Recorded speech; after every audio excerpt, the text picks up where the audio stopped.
Chapter 382. The villagers pointing at them, however, in the next moment the corners of Lu Wei's mouth drooped. His fingers trembled as he took out the thing in the box. Dried bamboo shoots? This was the gift she had given him? Lu Wei was so angry that he wanted to die. He angrily stuffed the bamboo shoots back into his pocket, picked up the box, and was about to smash it on the ground. After thinking about it, he was indignant. He closed the box and stuffed it into Lu Wei's hands. Take it back to the residence. Eat them tonight and cook them all. Let my father and the others have a taste. Let them feel Gu Yundong's sincerity. Her sincerity. Humph. To think that his father was full of praise for this person. Look, the capable young lady he mentioned was so bad at conducting herself. However, when everyone in the Lu family ate the crispy dried bamboo shoots that night, coupled with the secret seasoning that was sent over along with the dried bamboo shoots, they truly felt Gu Yundong's sincerity.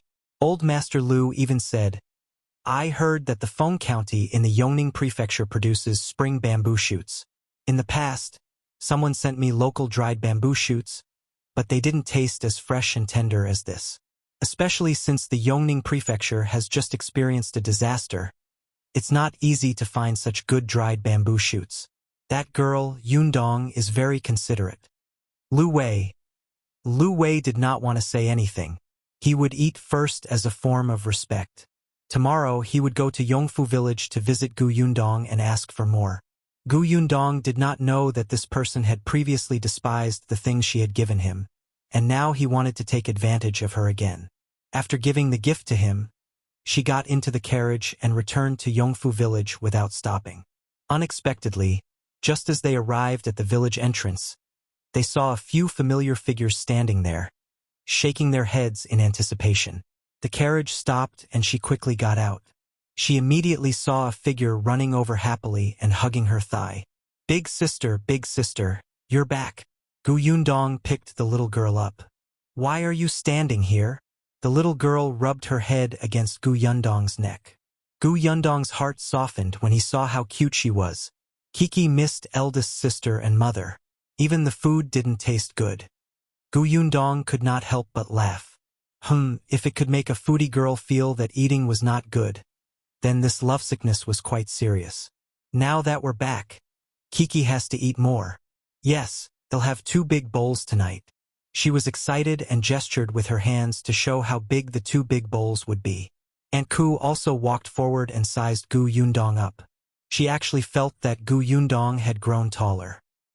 She explained, Someone said that he saw you guys coming back, but you turned around and left as soon as you entered the village. Later on, Lu and called young Master Lu away. I thought that something might have delayed you in the county city and you would come back later. When Gu Yundong heard this, she understood that Lu and did not report to the Gu family. She was so angry that she gritted her teeth, but she smiled and explained. Madame Yang also came forward and happily carried Gu Yunka over. The young lady was even happier. She stayed in Madame Yang's arms and spoke to Gu Yundong. Eldest sister, I just waited for a while. That's true. She even prepared something for you to welcome you home, Aunt Ku added. The little girl immediately became shy and buried her head in Madame Yang's arms like a little quail. Gu Yundong could not help but laugh. She did not get into the carriage and simply walked as she spoke. Along the way, she bumped into the villagers of Yongfu village. Some of them greeted her warmly, but there were also some who pointed at her, as if they did not want to get involved with her. Chapter 383. You eloped. Gu Yundong raised her eyebrows. After experiencing such treatment for the 3rd time, she could not help but look at Aunt Ku. Aunt Ku snorted. Ignore them. They're just a bunch of gossipy old women who have nothing better to do. Gu Yundong found it funny. She was already gone. How could there still be her gossips in this village? What's going on? Aunt Ku originally wanted to tell her when they got home, but since she had asked, she did not hide it from her. I wonder who spread the news that you eloped with Shao Qingyuan. Huh? Elope? Gu Yundong's mind was filled with question marks. She could not help but turn to look at Shao Qingyuan. Then, she remembered that Shao Qingyuan had been pulled away by Qin Wanzheng before leaving the restaurant. He said that he had something to tell him. She didn't know what Qin Wenjiang was up to, and why he was being so mysterious. Aunt Ku sneered. You had already been away from the village for 2 months before Shao Qingyuan left. How can he get involved with you? Besides, why do the two of you have to elope? You have a house, land, and family here. If you want to be together, you can find someone to propose marriage, and no one will object. Is there a need to elope? Yundong felt that what Aunt Ku said made sense. Perfect. I reckon he'll come to the house to propose a marriage in a few days after he goes back. Aunt Ku suddenly paused and looked at her in disbelief. Are you serious? He convinced you just like that? You agreed. You're too unreserved. I've been reserved. It was 15 minutes. Aunt Ku faked a smile and looked at her as if she expected better from her. Although she knew that with Shao Qingyuan's attitude, Yundong would definitely not be able to escape from him. But she should at least struggle for a year or two. She had really overestimated her. She had given herself away after going out for a while. Aunt Ku was a little heartbroken, but when it came to serious matters, she still frowned. Marriage proposal at this time? I'm afraid the rumors will become more and more intense. Let them say what they want. Anyway, my workshop is going to recruit people again. Whoever talks behind our backs can forget about coming in. I want to indulge them. Most people in Yongfu village were still friendly, but no matter where, there would always be some idle and talkative people who insisted on coming out to make their presence known. Aunt Ku smiled. That's true. Don't worry. I've already memorized all the people who badmouthed you. They'll tell you later. Yundong looked at her and smiled. There was no need to say anything. Tong Shui Tao, who had heard everything from the beginning to the end, could not help but feel a little excited. Miss was indeed that Mississippi. She bore grudges. Now that she knew the reason, Yundong no longer paid attention to those strange gazes. The group of people walked majestically towards the foot of the mountain. Yundong realized that there had been a lot of changes along the way. At the very least, some of the villagers' appearances were very different. There were also a few families whose houses had been renovated or rebuilt. It gave her a momentary illusion that she had not been back for a long time. Aunt Ku explained, the conditions of the few families that work in your workshop have improved. At the very least, they can eat well and dress well when they take back the salary for the past few months. There are also those who work for Feng Danning. Because of your house as a signboard, they have been working non-stop for the past few months. Many people have been looking for them. Look, Feng Danning's family has already built a few more rooms. There are also some small workers under him who have also repaired the house. What Aunt Ku did not say was that when village chief Chen Liang saw that the villagers' lives had improved so much, he was really grateful to Yundong. He smiled every day. Yundong had a smile on her face, and she was also very happy. As they spoke, they arrived at the entrance of the house. However, Yundong suddenly stopped in her tracks and looked at the house in front of her in a daze. Chapter 384. Shao Qingyuan's thoughts. Yundong looked to the left and then to the right. Her mouth was slightly agape and she did not know where to go. Aunt Ku lowered her head and smiled. She had deliberately not said anything just now. Yundong asked, what happened? Why were there two identical houses? Brother Shao's house. Yunka pointed to the house on the right and happily explained to Yundong. Shao Qingyuan's house? Aunt Ku finally had enough of laughing. She said softly, after you left, Shao Qingyuan bought the land behind his house. Then he asked Feng Danning to build a green brick-tiled house. It's no different from your house. Yundong was speechless. Shao Qingyuan was really making a big deal in silence. The two of them had been together for so long along the way, but he actually held back and did not mention it. Aunt Ku finally understood Shao Qingyuan's thoughts. Anyway, this house was designed by Yundong, so she definitely liked it. He could just build the same one so that she wouldn't dislike it. However, his house was indeed eye-catching. The Li family had come to the vicinity more than once. This family was really interesting. When Shao Qingyuan was around, they didn't even dare to approach it. After he left, they looked envious and wanted to move in. They even went to look for Chen Liang. Unexpectedly, Lu Wei came over. He directly dragged his luggage and moved in. It was precisely because of this new house that he stayed in Yongfu village for more than half a month every month. Although the Li family coveted this house, they didn't dare to offend Lu Wei. They had tried to come over to talk to him several times, but were chased away by Lu Wei's servant, Luin. Now that Shao Qingyuan was back, they could forget about it. Yundong took a few more glances at Shao Qingyuan's house and found it rather interesting. They looked exactly the same on the outside, but she did not know what was inside. She thought about it as she walked through the front door. It was only at this moment, standing in the familiar front yard, that she suddenly felt her heart calm down. She was back. This was her home, a place where she could relax completely. She turned around and looked at the Tong family. It's been hard on you all during this period of time. The Tong family shook their heads in unison. It's not hard. It's good that Madam and Miss are back. The hot soup and water have been prepared. Miss, do you want to rest for a while? It was a little late now. Yundong had traveled a long way and indeed wanted to take a hot shower to relax. All right. Yundong nodded and introduced Shin Sitian and the rest. Miss Shin will stay at our house first. Mao and the others will stay at Brother Shao's house. If Shao Qingyuan still lived in his old house, Yundong would not let them go. But his house was so big now. It was too empty and lonely for Shao Qingyuan to live alone. Bian Yuanji and Yunshu shared a room. Previously, Yunshu had stayed with Yang Kiki. Now that Yuanji was here, he had a companion. The two little fellows had already discussed it on the way.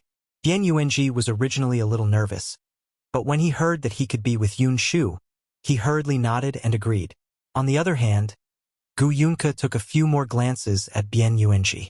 She had not noticed earlier, but now she realized that her brother had been holding hands with a little brother. The little girl pouted.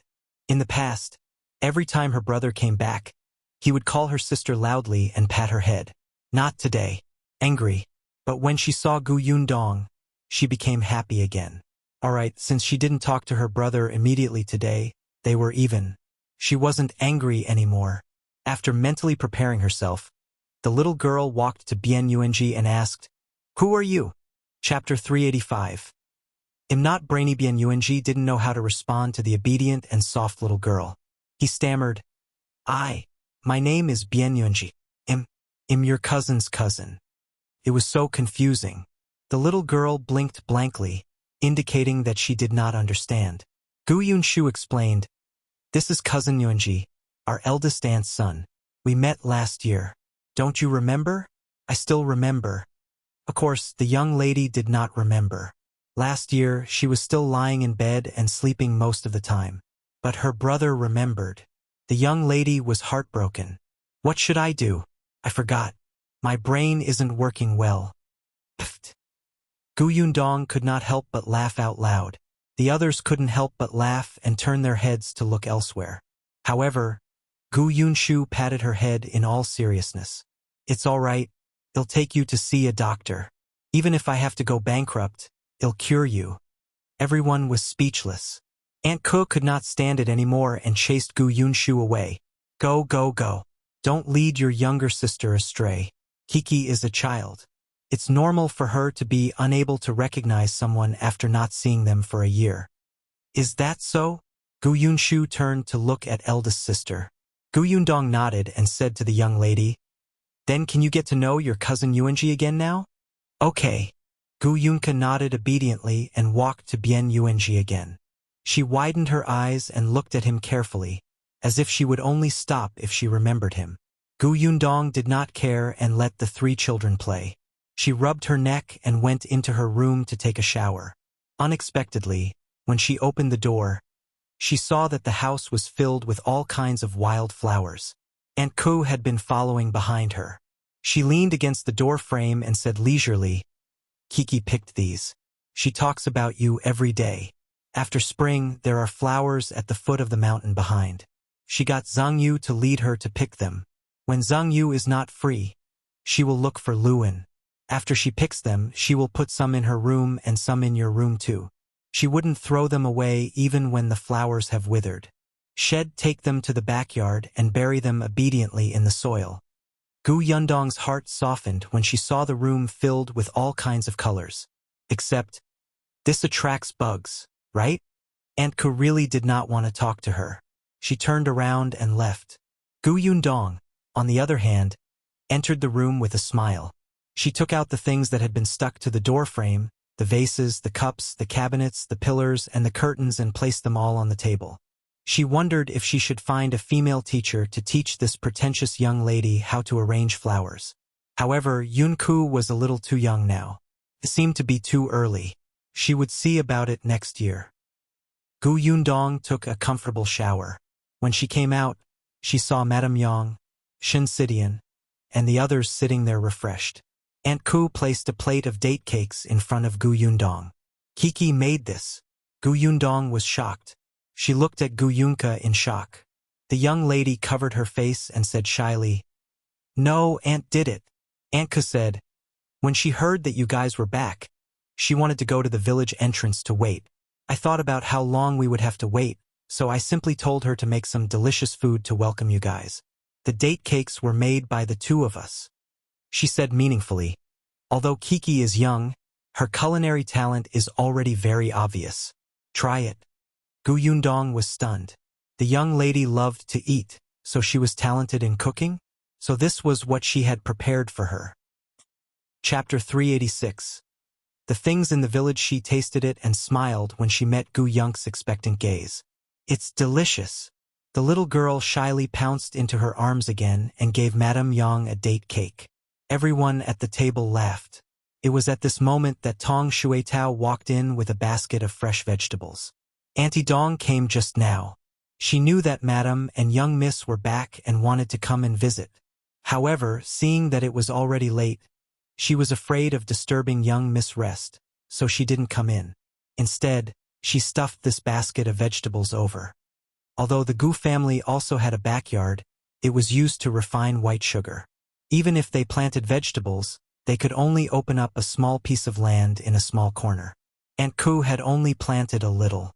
Dong Shilan was still working in the workshop and had just returned. She was naturally very happy to hear that Gu Yundong had returned home. Speaking of her, Gu Yundong could not help but think of Zhang Hu. He asked Tong Shuetao, "How's Uncle Zheng's leg?" "I'm much better. He can already walk on my crutches. The doctor said that he'll recover soon. He just has to be careful not to bump into anything or freeze." "That's good." Uncle Zheng's leg had recovered, and the Zheng family's life would slowly improve in the future. Aunt Ku told her about what had happened in the village after she left.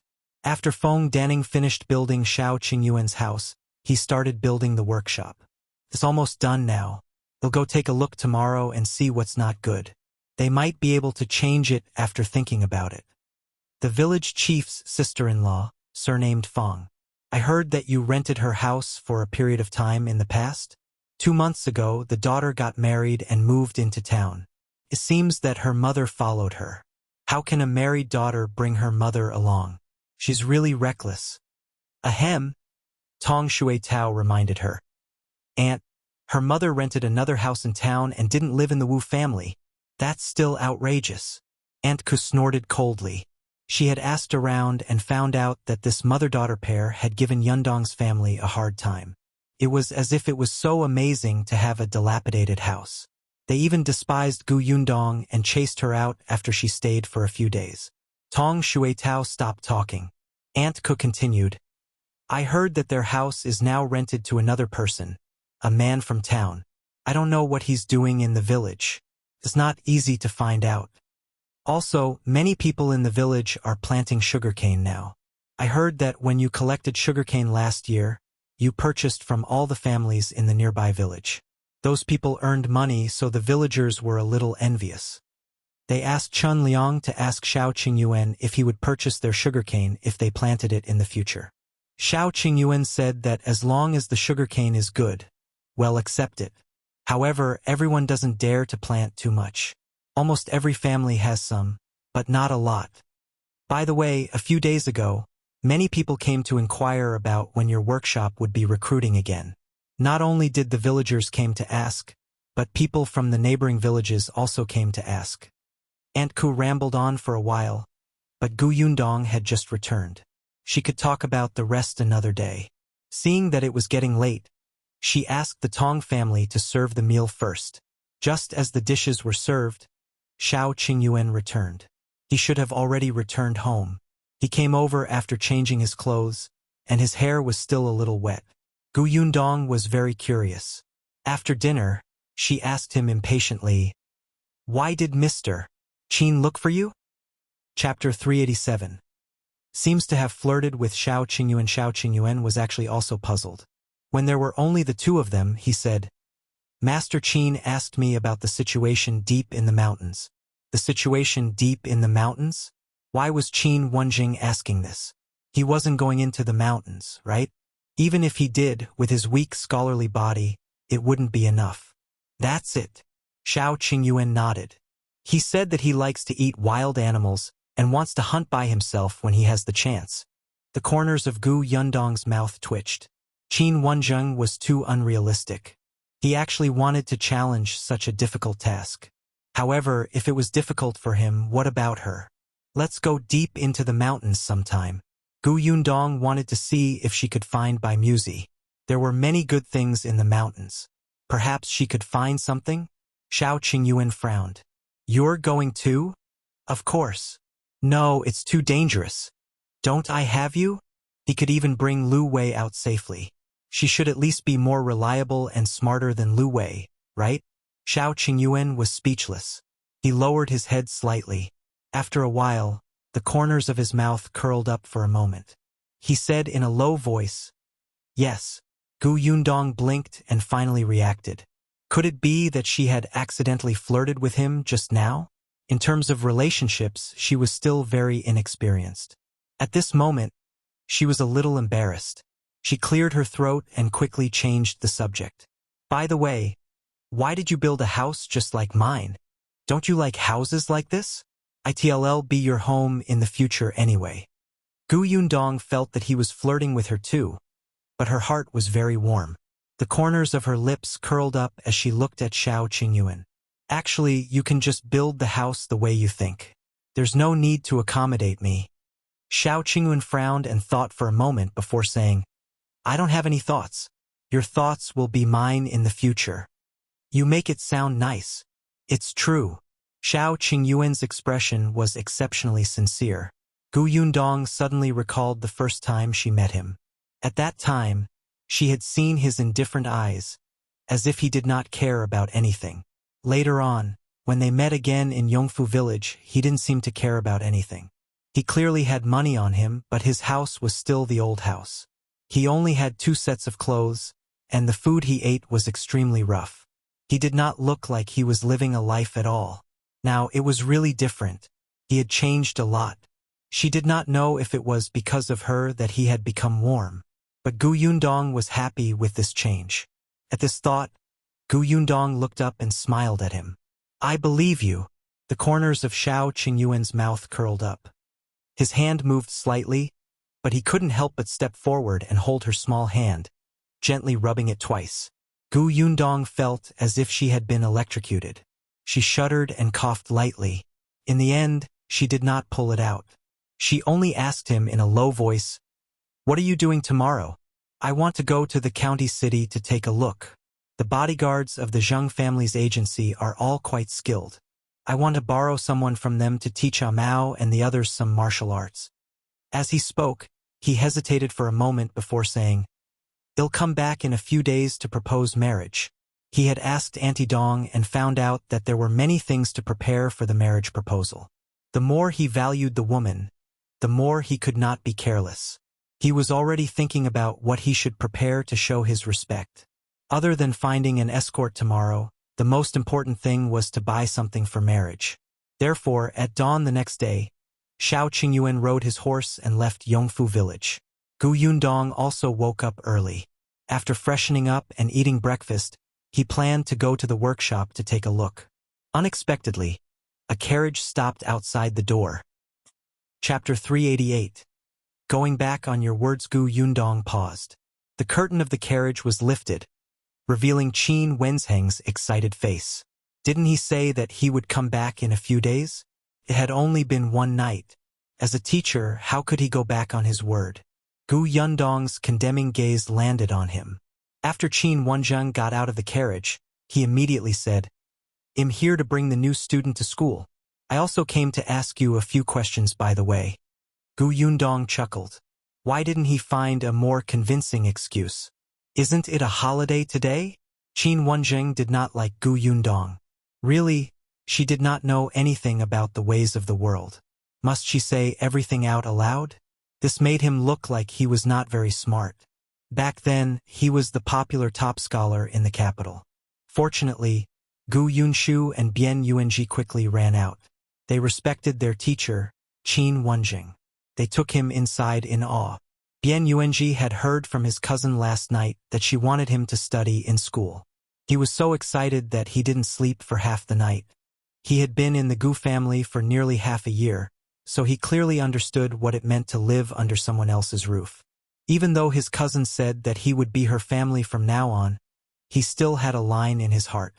He knew that he could not be willful and could not take all the benefits for granted. He had already thought it through. He would do more work at home in the future. In any case, he was already familiar with it. Unexpectedly, as soon as they arrived in Fengjiang County and before he even entered the house, his cousin had already found a teacher for him. He also knew from Ashu how strict this teacher's standard for students was. Even if one had money, one might not be able to become his student. Many years ago, Teacher Qin was even a top scholar. In the past, even when he saw elementary scholar in his hometown, it was already very impressive. Not only did his cousin ask him to read and write, but she also spent so much effort to find such a good teacher. The house was good too. The blanket was warm. After Ashu fell asleep last night, he had actually cried secretly. He felt that the pain he had suffered previously was no longer important. Bian Yuanji was still a little nervous when he saw Master Qin. Fortunately, Qin Wenjing was quite patient with his students. He asked a few gentle questions and learned the general situation. He asked him to go to school with Gu Yunshu tomorrow. Knowing that he felt a little inferior and uneasy, the teacher even praised him. Sure enough, Bian Yuanji immediately smiled shyly and foolishly before he was pulled away by Gu Yunshu. When Qin Wenjing saw them leave, he immediately went to look for Gu Yundong. "Come on. Tell me how to get started with the new painting method. Were you really the one who drew the wanted poster in the prefecture capital? How long have you taught Yunshu? Why do I feel that something is wrong when I draw it?" Actually, Gu Yundong had wanted to leave quietly when he was talking to Yunshu and Yuanji. She had just returned to the village and had a lot of things to do. However, Qin Wenjing was eyeing her covetously. From time to time, he would look at her. As long as she showed signs of leaving, he would immediately stand up and follow her. Gu Yundong could only wait for him to finish speaking to Bian Yuanji. Regarding Qin Wenjing's question, Gu Yundong did not intend to answer him in detail.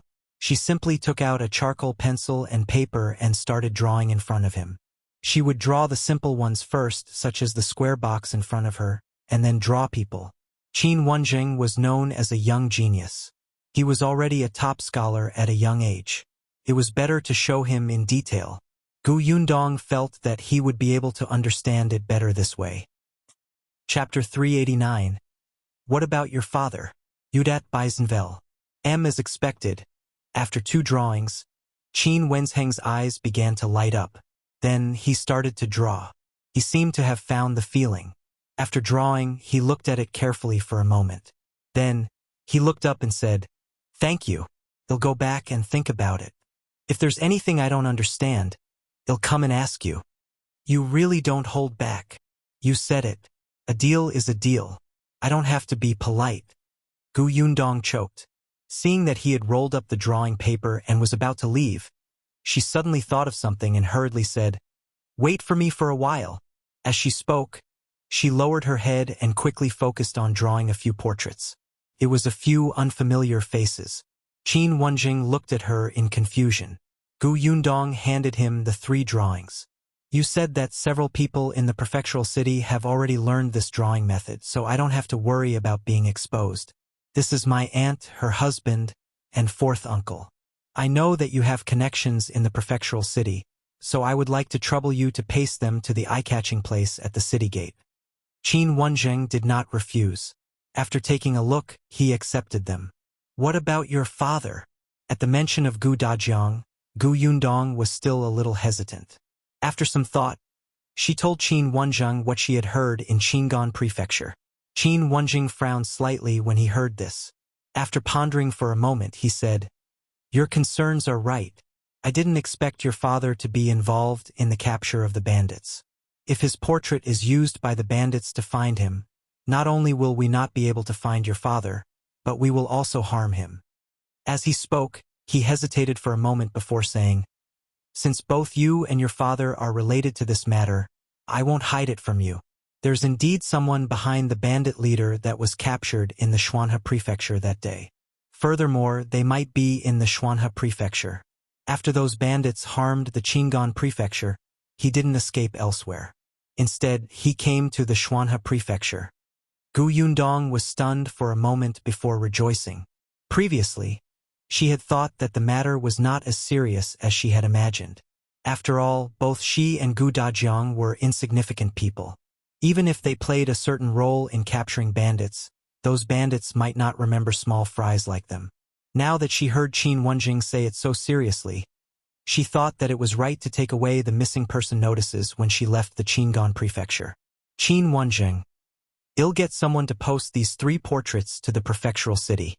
You can also draw 2 portraits of Gu Dajiang for me. I'll get someone to secretly keep an eye on them without exposing the portraits."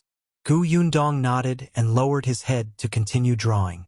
Qin Wenjing said, "Moreover, according to you, the commander your father met back then was Commander Zhao from the Xuanhe Prefecture. Ever since he contributed to pacifying the chaos, he has already gone to the capital. I'll write a letter and ask my friends in the capital to ask Commander Zhao if there's any news of your father." Gu Yundong's eyes lit up and she could not help but stop drawing. "Thank you. There's no need. Actually, you said that your father only left Qingyuan Prefecture half a month after quelling the chaos. He must have confirmed that you were not there and even learned about your whereabouts.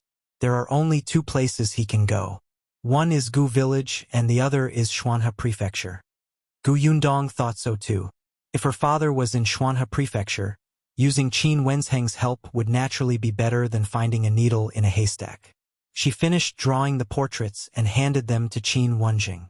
Before he left, she couldn't help but ask. Chapter 390. Both of you are annoying Udat Beisenvel. You stayed in Fengkai County and didn't return to the capital because they haven't caught the person behind the bandit? Gu Yundong had long found it strange. It had been more than half a year since the new emperor ascended the throne. Those who should be promoted had been promoted and those who should be transferred back to the capital had been transferred back. However, Qin Wenjing, the trusted aide of the new emperor, had been staying in Fengkai County as a school teacher. No matter how she thought about it, it was wrong. Qin Wenjing suddenly looked up and glared at her with his sharp eyes. He did not admit or deny it. He only lowered his voice and warned, "Don't get involved in these things." Gu Yundong immediately made an oath. "Of course I won't get involved. If it weren't for the fact that I wanted to earn some money last time, I wouldn't even draw the wanted posters. I'm regretting it now. I still have a family to take care of. Don't look for me when you fight and kill." What a coward. Of course. She still looked very proud. Qin Wenjing had never seen such a shameless woman. He was so angry that he almost wanted to throw the paintings in his hand back to her. However, Gu Yundong was not done yet. She said seriously, "As for you, my younger brother and cousin are still studying in your school. Don't implicate them." She was considering whether to change schools. Qin Wenjing was almost angered to death by her. "I have a wife and daughter to take care of myself. I won't do anything dangerous." "That's good." Qin Wenjing turned around and left. Gu Yunshu was clearly righteous. Why was his sister like this? By the way, Gu Yunshu kept saying that he wanted to learn from his elder sister. It seemed that Qin Wenjing had to think of a way to correct his thoughts in the future. Gu Yundong raised her eyebrows and finally left. She could finally go out. However, Gu Yundong, who had only taken a few steps out of the door, was shocked by the carriage that almost hit her. She took a few steps back. Lu Wei was here. Why were all of them like this? Didn't they just meet yesterday? Lu Wei jumped down from the carriage in high spirits. Yundong, I'm here to check on the workshop. You don't know, but I've been watching over the workshop while you and Shao Qingyuan were away. This has already become a habit. I feel uncomfortable if I don't come. He even stretched his arms and looked very dedicated. I thought that since this workshop is going to stop running in a few days, I might as well end it well. At the same time, I can tell you about the situation in the workshop during this period of time. Oh right, when I go back later, give me 2 handfuls of dried bamboo shoots you brought back from Yongning Prefecture. My father seems to like them. He said the last sentence very casually, but it was the main point. How could Gu Yundong not understand? She pretended not to know. All right, then go to the workshop. After saying that, she didn't entertain him anymore and turned around to walk in another direction. Lu Wei was stunned and hurriedly followed. Where are you going? I'll go to the newly built workshop to take a look. It was close and she wanted to see the progress first. Feng Daning was at the new workshop and was instructing people to work. When he saw Gu Yundong coming over, a smile bloomed on his face as he strode over. I heard that you were back yesterday. I wanted to go over and take a look. My wife said that you must be very tired and have a lot of things to do, so we should talk about it later. I didn't expect you to come here first. Gu Yundong looked up. Shall I go in and take a look? Sure, it's almost done. Just as Feng Daning was about to bring her inside, she saw someone rushing over from afar. Brother Feng, Brother Feng. Chapter 391. My surname is Jiang Zhenvel. CM the person was a little anxious and seemed to be unfamiliar with the road here. He stumbled. When he was in front of them, he wiped his sweat and exhaled. Brother Feng, the house I live in. Halfway through his sentence, he noticed Gu Yundong standing at the side. He was stunned for a moment. He thought about it and asked uncertainly, You are Lady Gu, right? Gu Yundong nodded. You are. She was very sure that she had never seen this person before. He did not look like a villager from Yongfu village.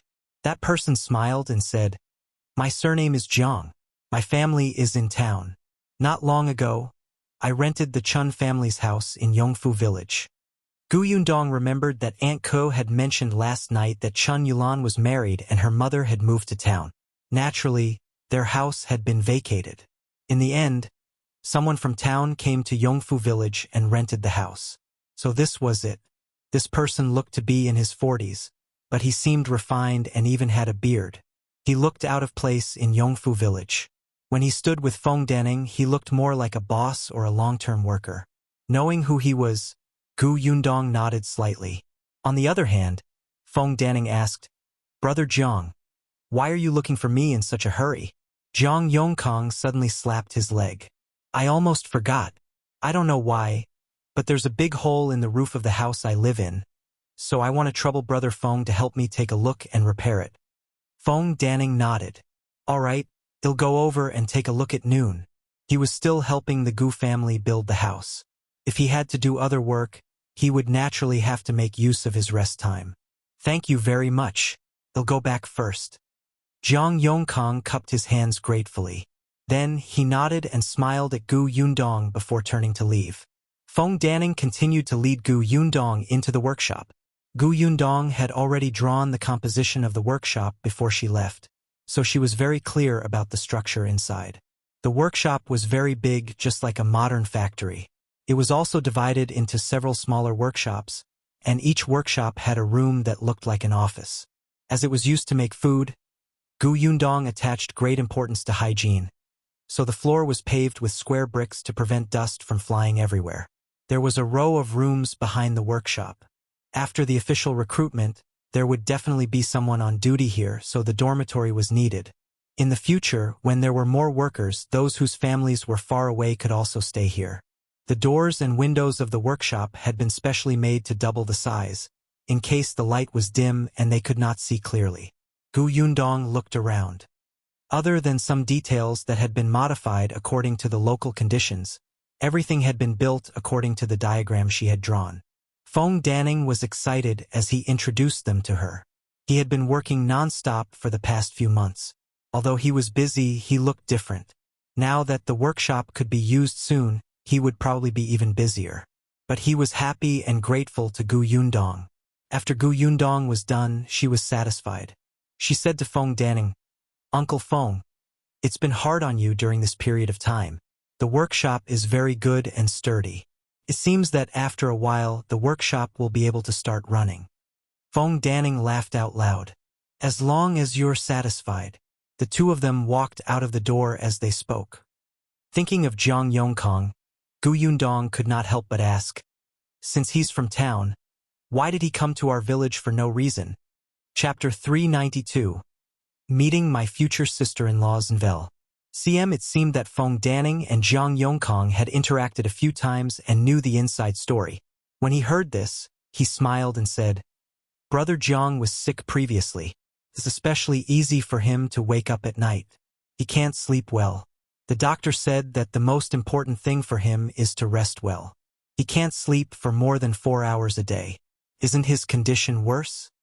But there's nothing he can do." Feng Danning shook his head and sighed. "He just had a grandson a few days ago. Doesn't a newborn child cry hard in the middle of the night?" Seeing that his complexion is getting worse and worse, the son wanted to bring his wife and children out to rent a house to live in. Brother Jiang didn't agree and said that the houses in town are very expensive now. He simply ran to the village here to find a house to live in. Gu Yundong understood. It just so happened that Madame Feng and her daughter had vacated the house. Yongfu village was not far from town, so it was just right. Feng Danning sighed. "Speaking of which, our village is really blessed now, especially after you came. Look at this village. Many people's lives have improved." Brother Jiang looked so haggard when he first came. "He's in good spirits now, right? He's already fine, but he couldn't bear to leave. He said that he wanted to stay for a while longer." Gu Yundong smiled. As they talked, she had already returned to the Gu house. After offering Feng Danning's salary, she left him to do his own work. It was already lunchtime, so Gu Yundong decided to visit the workshop in the afternoon. She didn't know when Lu Wei had returned. At this moment, he was standing at the side and talking to Aunt Ku about making dried bamboo shoots for lunch. Gu Yundong's forehead could not help but twitch. This guy was really promising. However, after he finished eating, he took 2 large bundles of bamboo shoots back. In the afternoon, Gu Yundong went to the village chief's house. During her absence, Chun Liang had been taking care of their family, so she naturally had to thank him. Madame Zhou held her hand and chatted with her for a long time. Gu Yundong saw that she seemed a little haggard. Although she was smiling, she seemed a little distracted. Gu Yundong did not disturb her further. After exchanging a few pleasantries, she left. When she passed by the Shi family, she saw that their door was open. She knocked and entered. He Yi was the only one in the Shi family.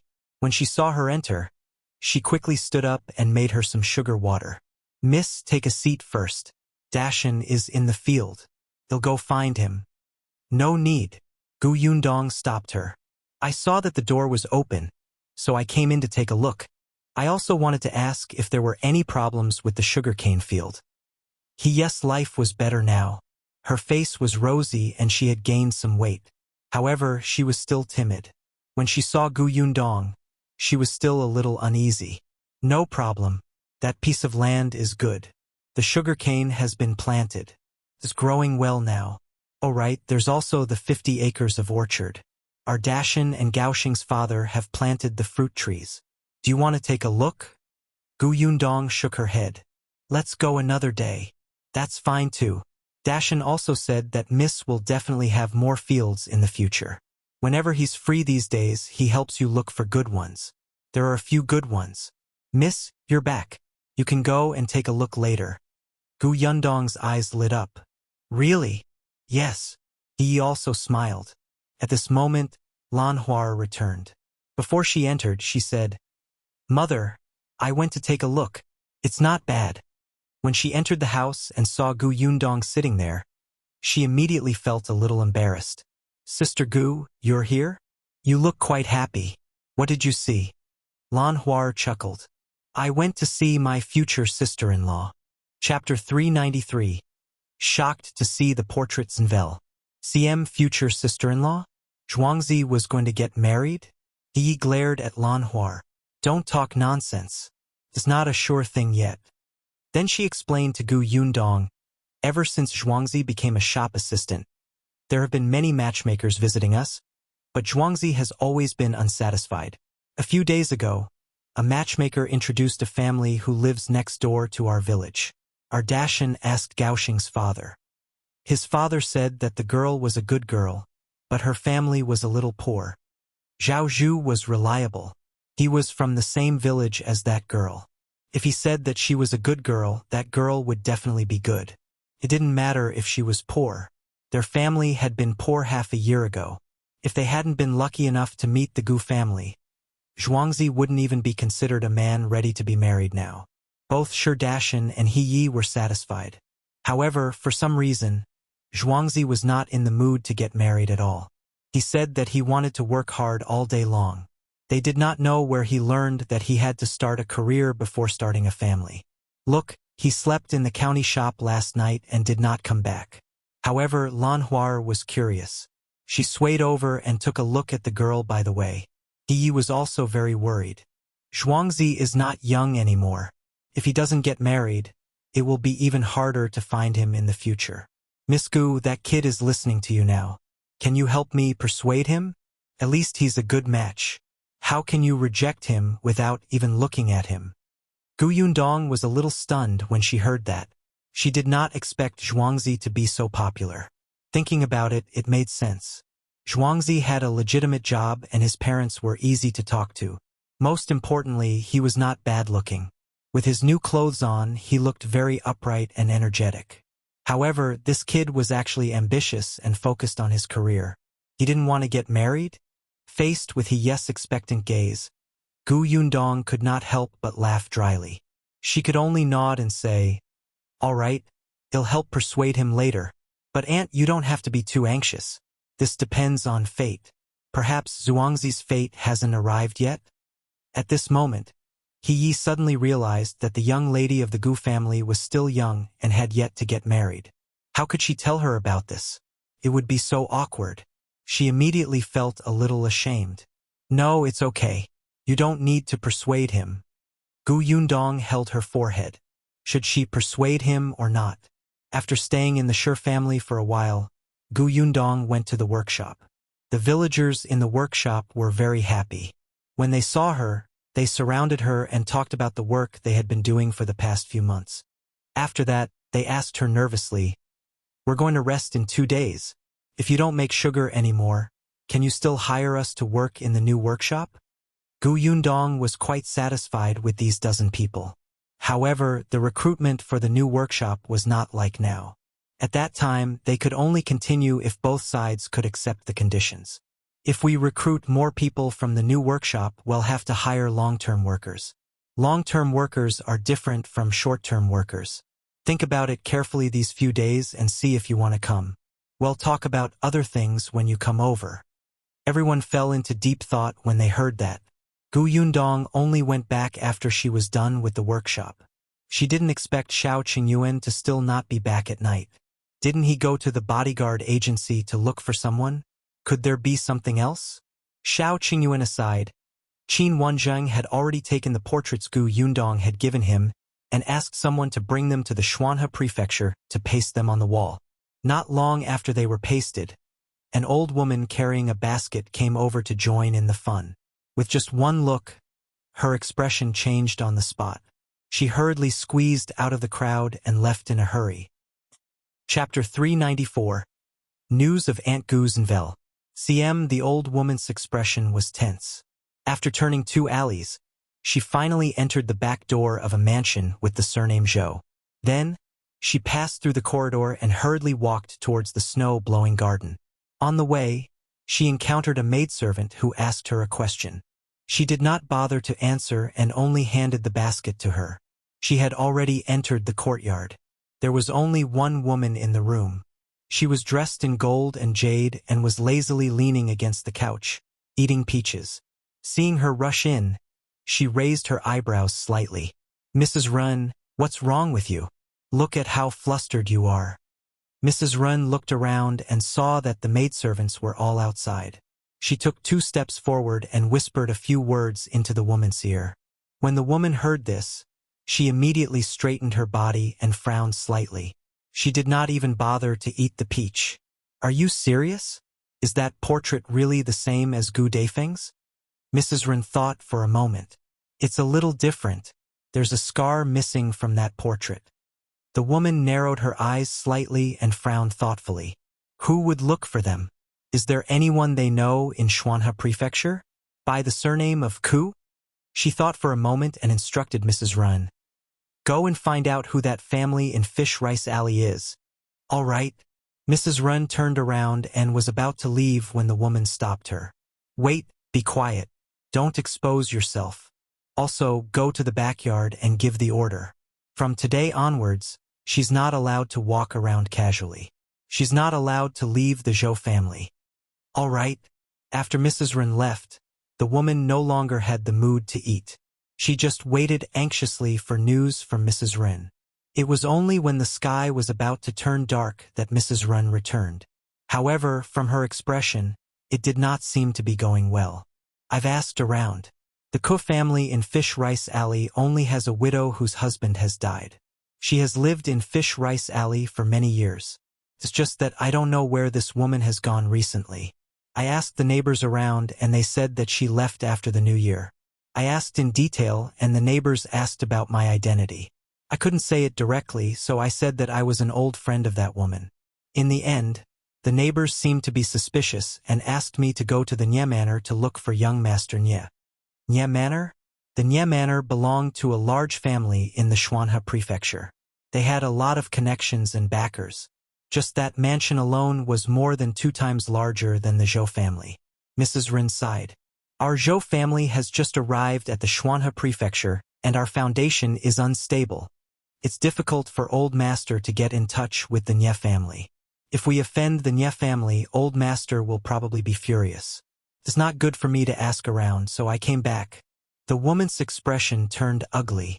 She secretly scolded Mrs. Run for being useless, but she suppressed it and did not say anything. After a while, she said, I didn't expect Gu Dafeng to get close to the Nye family. Don't let anyone know about this, especially Master. Also, find someone to put up another notice on the wall when no one is paying attention at night. At least cover half of that portrait for me. I'll do it now. Seeing her leave, the woman became even more frustrated. After a while, she finally couldn't help but go to the backyard. Gu Yundong did not know that the eldest Aunt Gu she was looking for was in Xuanhe Manor. As soon as she finished her dinner, Aunt Ku pulled her over for a heart-to-heart talk. The 2 of them entered Aunt Ke's house. The moment they entered, Aunt Ku asked with a dark expression, What exactly are your plans for Miss Shen? Shed just stay at home? Chapter 395. What attitude? Box novel. CM Gu Yundong was stunned and a little confused. Yes, Sidian is my friend. She just came to Yongfu village and is unfamiliar with this place. It's not safe for her to live alone outside. Besides, she doesn't have much money on her. It's not easy for her to build a house. If she doesn't have money, lend it to her. Aunt Ku expected better from her. When did you become a bodhisattva who saves all living beings from suffering? You took her in when she was homeless. Aren't you afraid of causing trouble for yourself? Gu Yundong blinked and asked uncertainly, Did Shinsidian offend Aunt? Not really. Then how? She looked like she wanted to chase the woman away. Aunt Ku took a deep breath. Are you really stupid or are you pretending to be stupid? Shinsidian is so good-looking. She has breasts and buttocks. You're like a little bean sprout in front of her. You're completely inferior to her. Why was she just a bean sprout? She had been growing very well recently. Okay? Moreover, her face was not bad either. Why did it seem to Aunt Ku that she was still the sloppy little girl who had fled to her house half a year ago? That's right. Aunt Ku had already fixed Gu Yundong's image. No matter how well she dressed up, she still felt that Gu Yundong was the same person whose gender was uncertain. You have to be more careful. Shao Qingyuan is successful now and he's tall. Such a handsome man hasn't gotten married yet. Those girls in the village must be blind. That Miss Shin looks smart. What if she steals your man? Gu Yundong was speechless. So that's what you're worried about? She didn't know whether to laugh or cry. Aunt, that's impossible. It's impossible between the two of them. You're still laughing. You have to be wary of others. I'm doing this for your own good. Gu Yundong quickly restrained her expression, but she still looked helpless. I know that Aunt is doing this for my own good, but Sidian is different. You don't know what she has experienced in the past. Moreover, ahem, she's afraid of Shao Qingyuan and avoids him like the plague. She's probably like those blind girls in the village, right? Back in Gu village, it was Shao Qingyuan who contacted Shinsidian first, and the two of them cooperated happily. At that time, Shinsidian was not afraid of Shao Qingyuan. She only wanted revenge. In addition, she had been Gu Gang's concubine for a period of time. Although she did not say it, Gu Yundong knew that she had an inferiority complex. The girl felt that she was dirty. Later on, she met Zhou Dafu and his son on the way. Shinsidian saw Shao Qingyuan throw the child onto the horse with her own eyes. He didn't care if the kid would be thrown off or stepped on until he turned into a meat patty. Only then did she finally realize Shao Qingyuan's true colors. Ever since then, Shinsidian had tried her best to avoid talking to him. Gu Yundong found it strange. Wasn't she very cruel and bloodthirsty when she shot people with a crossbow? Why wasn't Shinsidian afraid of her? Was she discriminating against her? Aunt Ku listened to her roughly and frowned slightly. She reluctantly believed her. It's good that you know what you're doing. Then I'll change my attitude towards her tomorrow? Gu Yundong was shocked. Aunt, what's your attitude towards her today? It's nothing. It's just that when that Master Qin and young Master Lu came over, I asked Miss Shin to go out and greet them. She'll take a look at those outstanding and handsome men and broaden her horizons. That way she won't steal your man. Gu Yundong was speechless. Her aunt was indeed her aunt. Her way of thinking was really different. Then how is she going to earn money? Get a job in your workshop? Chapter 396. Despair for Gu Yundong's Nvel. CM Gu Yundong shook her head. There's no need for that. Sishin's embroidery skills are good. She plans to make some handkerchiefs and screens to sell. Don't worry, Aunt. She's not someone who's greedy for small gains and has no plans. She even said that she'll pay rent if she stays here. Aunt Ku raised her eyebrows. From what you said, that girl is not bad. So, if you get to know her better, you will find that she is a very gentle person, Gu Yundong said and hurriedly added. Of course, you are also a very gentle person. I don't know if I'm gentle or not. I only know that your embroidery skills aren't good. If you have time, you should learn more from Miss Shin, lest you don't even know how to embroider your own wedding dress. You're already an adult, but you can't even embroider a handkerchief. If your wedding dress is crooked and doesn't look good, it'll be embarrassing.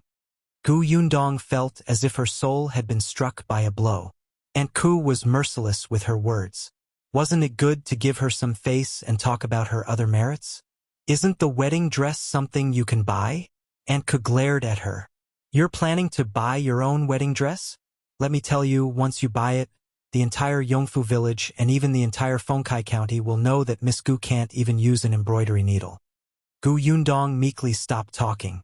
Didn't they say that the rich family's girls didn't have to embroider their wedding dresses? The embroiderers at home had already made them. They just had to get the new bride to finish the last few stitches.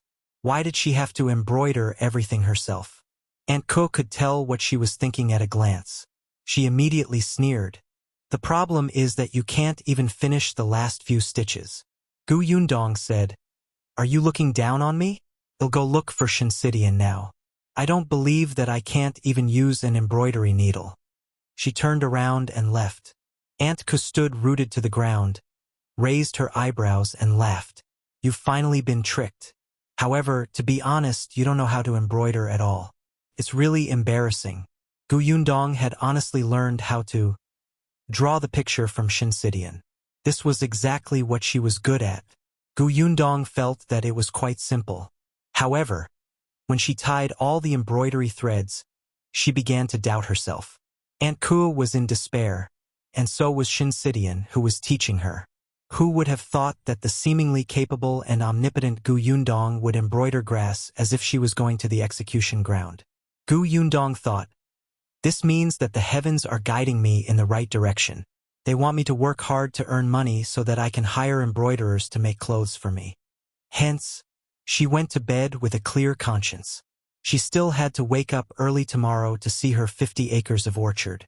However, the next day, Madame Dong came over before she even left the house.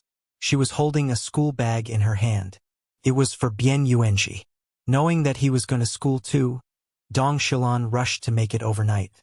Anyway, she was used to it. Bian Yuanji was overjoyed as he held his bag. He thanked Madame Dong and carefully placed the brush, ink, paper, and inkstone that Gu Yundong had prepared earlier into the bag. Then, he got into the carriage with slight apprehension and followed Gu Yunshu to the school. Gu Yundong had been wondering if he needed her to send him to school on his first day. Later on, she thought about it and decided to forget it. With Yunshu around and the familiar school, there wouldn't be any problems. On the other hand, Madame Dong didn't leave after delivering the bag. Instead, she waited for the two children to leave before getting down to business. Chapter 397. Marriage Proposals Nvel. CM Yundong. Madame Dong smiled at her. "I'm actually here today to propose marriage for Qingyuan." Logically speaking, the marriage proposal should have been discussed between the elders of both sides. However, you know Qingyuan's situation. I watched him grow up, so I'm taking advantage of him now and acting as his elder. As for your family's situation, I also know that you're in charge of the family, but you're young and don't know anything about marriage. I've been quite familiar with Aunt Ka recently, so I thought that we should get her to help me with the process. Gu Yundong immediately nodded. She knew nothing about these things. It was naturally better to have an elder who knew. Madame Dong went to talk to Aunt Ku. The marriage proposal process was not simple. They had to hire a matchmaker first. In the countryside, some procedures were not as rigorous, but Shao Qingyuan valued Gu Yundong, so he naturally had to follow the rules. Madame Dong was quite familiar with the surrounding villages and knew which matchmaker had a good reputation and a good temperament. As for the betrothal gifts, Shao Qingyuan would prepare them himself. Currently, they were only to be engaged. The wedding had to wait until Gu Yundong reached adulthood. Moreover, both parties planned to find Gu Dajiang first. After all, he was marrying someone's daughter. How could his father-in-law not be present? Madame Dong and Aunt Ku also pulled Madame Yang over while discussing. Although Madame Yang didn't quite understand, they would still ask for her opinion and patiently explain it to her. Gu Yundong listened at the side and felt dizzy. So there were so many rules?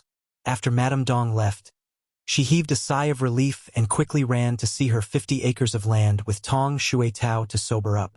Zhao Zhu knew that she was coming, so he quickly brought Goshing to the field. To Gu Yundong's surprise, Big Chen seemed to be busy with the fruit trees as well. After all, 50 acres of land was not small. When they were busy, they were really busy. Gu Yundong could not possibly let Zhao Zhu and his son work day and night. They had agreed back then that she would give them a certain amount of money. As for whom to hire for help, it was up to them. During the large-scale planting, Zhao Zhu had indeed hired many people. Now that he was no longer as busy, he was the only one working with Goshing and Big Chen. Zhao Zhu had surrounded the 50 acres of orchard with a fence. There were also 2 dogs inside, looking very fierce. However, when they saw Zhao Zhu and the others, the 2 dogs still obediently ran over. Zhao Zhu made them acknowledge Gu Yundong before leading them inside. The orchard was now divided into pieces. There were loquats, mulberries, cherries, strawberries, and peaches. Most of them had been moved from other places and had already grown, so they looked lush and pleasing. The place was still too small. Now that she had money in her hands, shouldn't she set up a farm? Gu Yundong thought about it and could not help but say, "I didn't expect Uncle Zhao to be able to find so many fruit trees. At that time, I thought that half of them would be good enough. The orchard is also well managed. Uncle Zhao, you've worked hard." Zhao Zhu's cold and stern face softened slightly. He smiled and pointed at Big Chen behind him. Big Chen found quite a lot. Yundong was surprised. She looked at the person who had been following them silently. Big Chen was still a little embarrassed. He said softly, "It's just a coincidence." Coincidence. Chapter 398. Father? What do you mean? Box novel. CM Big Chen nodded. When I went out to look for work previously, I went to many places, so I know something. What kind of job did you find? He had earned 5 taels in a short period of time. Big Chen was even more embarrassed. I'd do anything. I've been to many villages. Some families need someone to carry things when they get married. Some need help when they go up the mountain. Some need to withstand beatings when they fight. Anyway, they'll go wherever there's money. In fact, these jobs did not earn much money. There was once when a rich young master offended someone. His figure was similar to that of the rich young master. So he pretended to be that person and was beaten half to death. In the end, the rich young master saw that he seemed to have vomited blood and directly threw 5 taels of silver to him. Actually, the blood was not Big Chen's. It was just chicken blood. He had deliberately spat it out in front of the rich young master. At that time, he thought that he could get 10 taels of silver. He did not expect that the person was very stingy and only gave him 5 taels. However, it was enough. He took the silver and hurried back. However, he had indeed gone to many places. He had not only gone to the villages near his county, but he had also gone to the neighboring county. Therefore, Big Chen knew very well where the fruit trees were. Yundong did not expect him to have such a harvest. Then can you purchase fruits? This time, you won't purchase fruit trees. You'll purchase fruits of good quality. Can you do that? Big Chen seemed to have realized something and suddenly looked up. His eyes were slightly excited, but he immediately nodded. Yes. I need a lot of fruits, but I also need you to negotiate the price. Nowadays, fruits were not cheap. Yundong wanted a large quantity, so it had to be cheap. Big Chen was more cautious this time and agreed without hesitation. He pursed his lips and finally said firmly, I can do it. All right, you'll get 2 people to go with you another day. Think carefully about which fruit you want to collect and which village you want to go to. You also have to consider the time it will take to travel back and forth. Come to Yongfu village to look for me when you're done thinking about it. We'll talk about the salary then. Big Chen nodded heavily. Okay. I'll definitely think about it carefully. Yundong looked at the orchard again. After asking Zhao Zhu about the planting, she planned to leave. However, just as she turned around, Big Chen chased after her. When he reached the entrance of the orchard, he took a deep breath and said solemnly, Boss, thank you.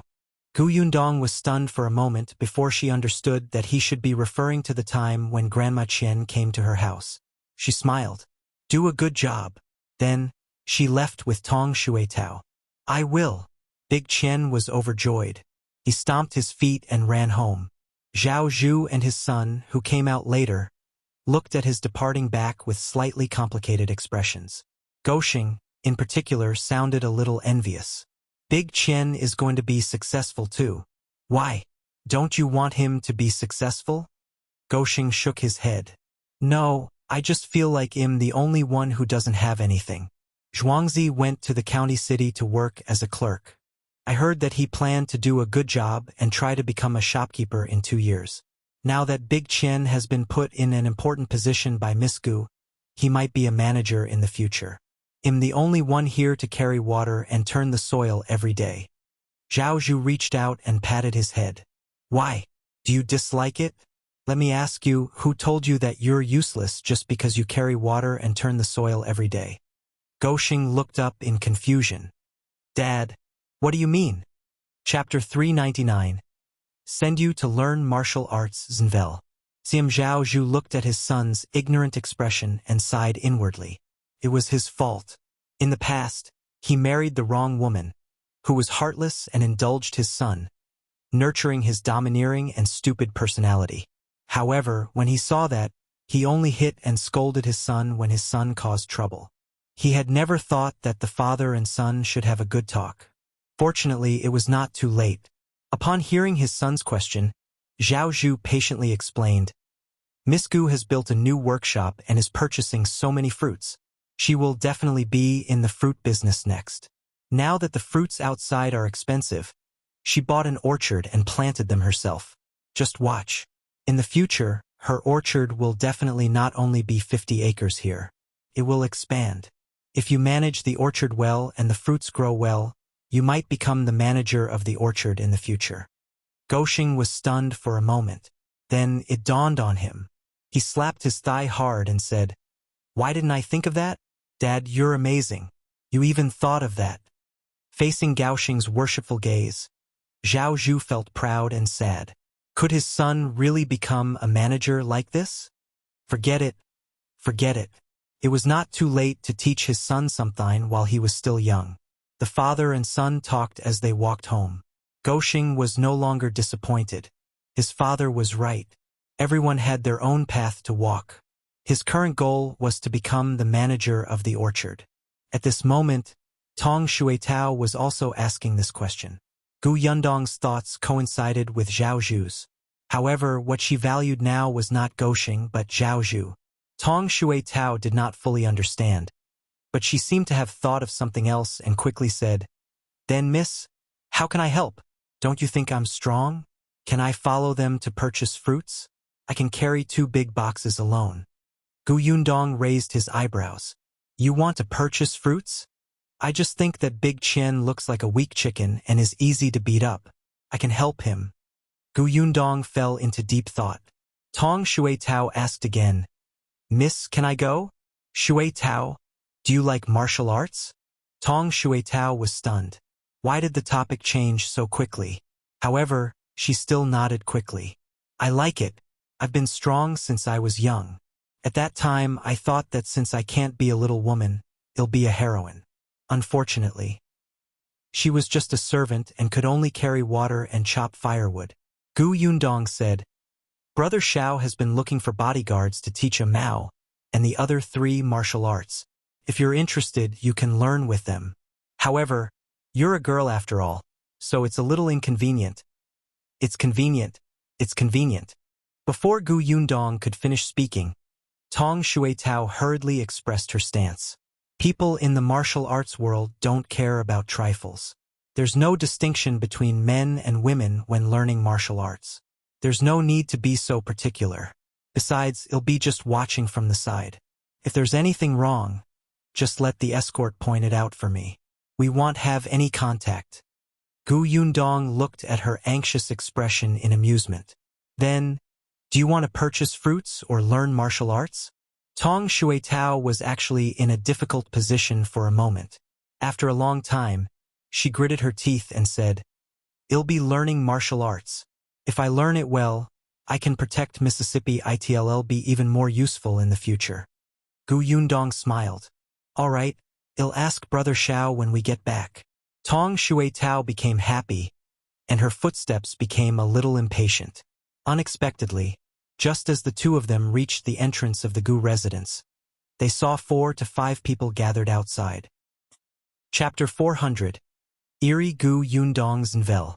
They were still pointing at the house with disdain on their faces. Tong Shuitao only heard their conversation when she got closer. "I knew it. This young lady from the Gu family must have eloped with that wolf cub. That's right. Otherwise, why would that wolf cub propose marriage as soon as she returned? Gu Yundong hasn't reached adulthood yet, right? Why is she in such a hurry? Is she pregnant?" When she said this, the people around her widened their eyes. Couldn't be, right? Tong Shuitao was furious. "You gossipy old women. I'll tear your mouths apart." As she spoke, she pounced on the person who had spread the most rumors. The few of them immediately turned their heads and retreated. As they retreated, they saw Gu Yundong standing at the back and looking at them coldly. Gu Yundong was smiling, but this smile reminded them of the day when she had ruthlessly whipped Hu Liang with the sole of her shoe. All of them immediately felt their faces hurt. Miss Gu were just spouting nonsense. Don't take it to heart." That's right. We're just watching the show. We're leaving now. We won't disturb you anymore." Gu Yundong looked at them one by one. They were still those people. Weren't they the gossipy old women that Aunt Ku had memorized? Now they were bold enough to come to her door. Gossip gave people courage? I'm just curious. Since you're afraid of me and know that Shao Qingyuan is a wolf cub who doesn't show any mercy, how dare you talk behind our backs and ruin our reputation? Why? Aren't you afraid that the two of us will join forces to take revenge? The faces of those old women instantly turned pale. The person who was grabbed by Tong Shuitao that was about to tear her mouth apart forgot to resist. The corners of her mouth were fiercely pulled open and almost cracked. Yundong glanced at them again and said meaningfully, I hope you won't regret it. With that, she strode through the door. The few old women's bodies were a little weak. She won't really cause us trouble, will she? Let's go. Let's hurry home. The door was cleared in an instant. Tong Shuitao looked outside and finally reported to Yundong in satisfaction. They're all gone. Miss is indeed impressive. You scared them so much that they didn't even dare to fart. Yundong felt that not only did Tong Shuitao have to learn martial arts, but she also had to learn how to read. This flattery made her feel good. She walked inside. Before she reached the central room, she heard an unfamiliar voice. Yundong paused for a moment before continuing forward. When she got closer, she realized that the person who spoke was dressed like a matchmaker. She was counting Shao Qingyuan's merits. When she saw Yundong, her eyes lit up. Oh, she's indeed a good-looking girl. No wonder young Master Shao values her so much. Yundong pursed her lips. At Aunt Kest's signal, she shyly walked to the back and sat down. Shao Qingyuan was also there, but his clothes looked wet. There were 2 geese beside his feet. Just as she was feeling puzzled, Dong Xiulan whispered in her ear. Qingyuan heard that it's best to bring 2 wild geese to propose a marriage. It's for good luck. He went to catch wild geese overnight. His clothes were wet, but he didn't have time to change. The geese rested by the water. It was unknown where Shao Qingyuan was squatting and waiting for them, but he looked a little disheveled. She glanced at the matchmaker who was chatting happily with Aunt Ku and gave Shao Qingyuan a look before silently leaving the central room. Not long after, Shao Qingyuan also came out to the backyard. Yundong pinched his sleeve, and Shao Qingyuan held her hand. Yundong was speechless. She just wanted to know how wet his clothes were. She did not want to hold his hand. She glared at him. Hurry up and go back and change your clothes. I can wring water out of it. Aren't you afraid of catching a cold? I'll leave after we've settled it. There are a lot of things to discuss here. I don't know when they'll be done. Hurry up and go back to change. But you said you'd listen to me. Shao Qingyuan immediately shut up and nodded. Then I'll go back first. Yundong stood under the corridor and watched him walk out of the Gu house. Only then was she satisfied. She was about to return to the central room when she saw an unexpected person appear at the door. Chapter 401. An Errand Boy's Novel. CM Yundong walked forward and asked with a smile, Uncle, Jiang, what's the matter? When Yongkang saw her, he immediately heaved a sigh of relief and said, I passed by the river just now and saw your mother sprained her ankle. There was a lady supporting her, but she looked like she couldn't walk steadily, so she asked me to come to your house to inform you. Yundong hurried out. Thank you for coming to tell me. Yongkang led the way. It's nothing. No matter who it is, they will help. It's just that I'm a man and can't support your mother. I can only help run errands. As he spoke, they saw Shensidian and Madame Yang walking over carefully. Shensidian had come to the river to wash clothes. She was now living with the Gu family. Although Yundong had taken good care of her, she did her own things. Sometimes she would help the Gu family with some work. As for Madame Yang, she was used to doing chores in the past. Although there were already servants at home now and she didn't have to wake up early and work late at night, she couldn't change her habits in a short time. If she didn't do something, she would feel at a loss. Yundong did not hold her back. If she wanted to cook, she could cook. If she wanted to wash clothes, she could wash them. If she wanted to play with puzzles, she could play. She could also sleep or rest as long as she was happy. Today, she saw that Shensidian was going to wash clothes, so she carried a small basket out. There were only 2 old clothes that she had found. Shensidian took care of her and coaxed her to sit on a rock to chat with her. She was fine at first. Unexpectedly, when she was about to stand up after washing her clothes, she almost fell. Madame Yang panicked and immediately rushed up to help her. However, while Shinsidian was safe and sound, Madame Yang sprained her ankle. This place was close to the foot of the mountain, and the girls and women in the village rarely washed here. Shinsidian did not see anyone, so she helped Madame Yang back. However, she was thin and weak, so it was especially difficult for her to walk.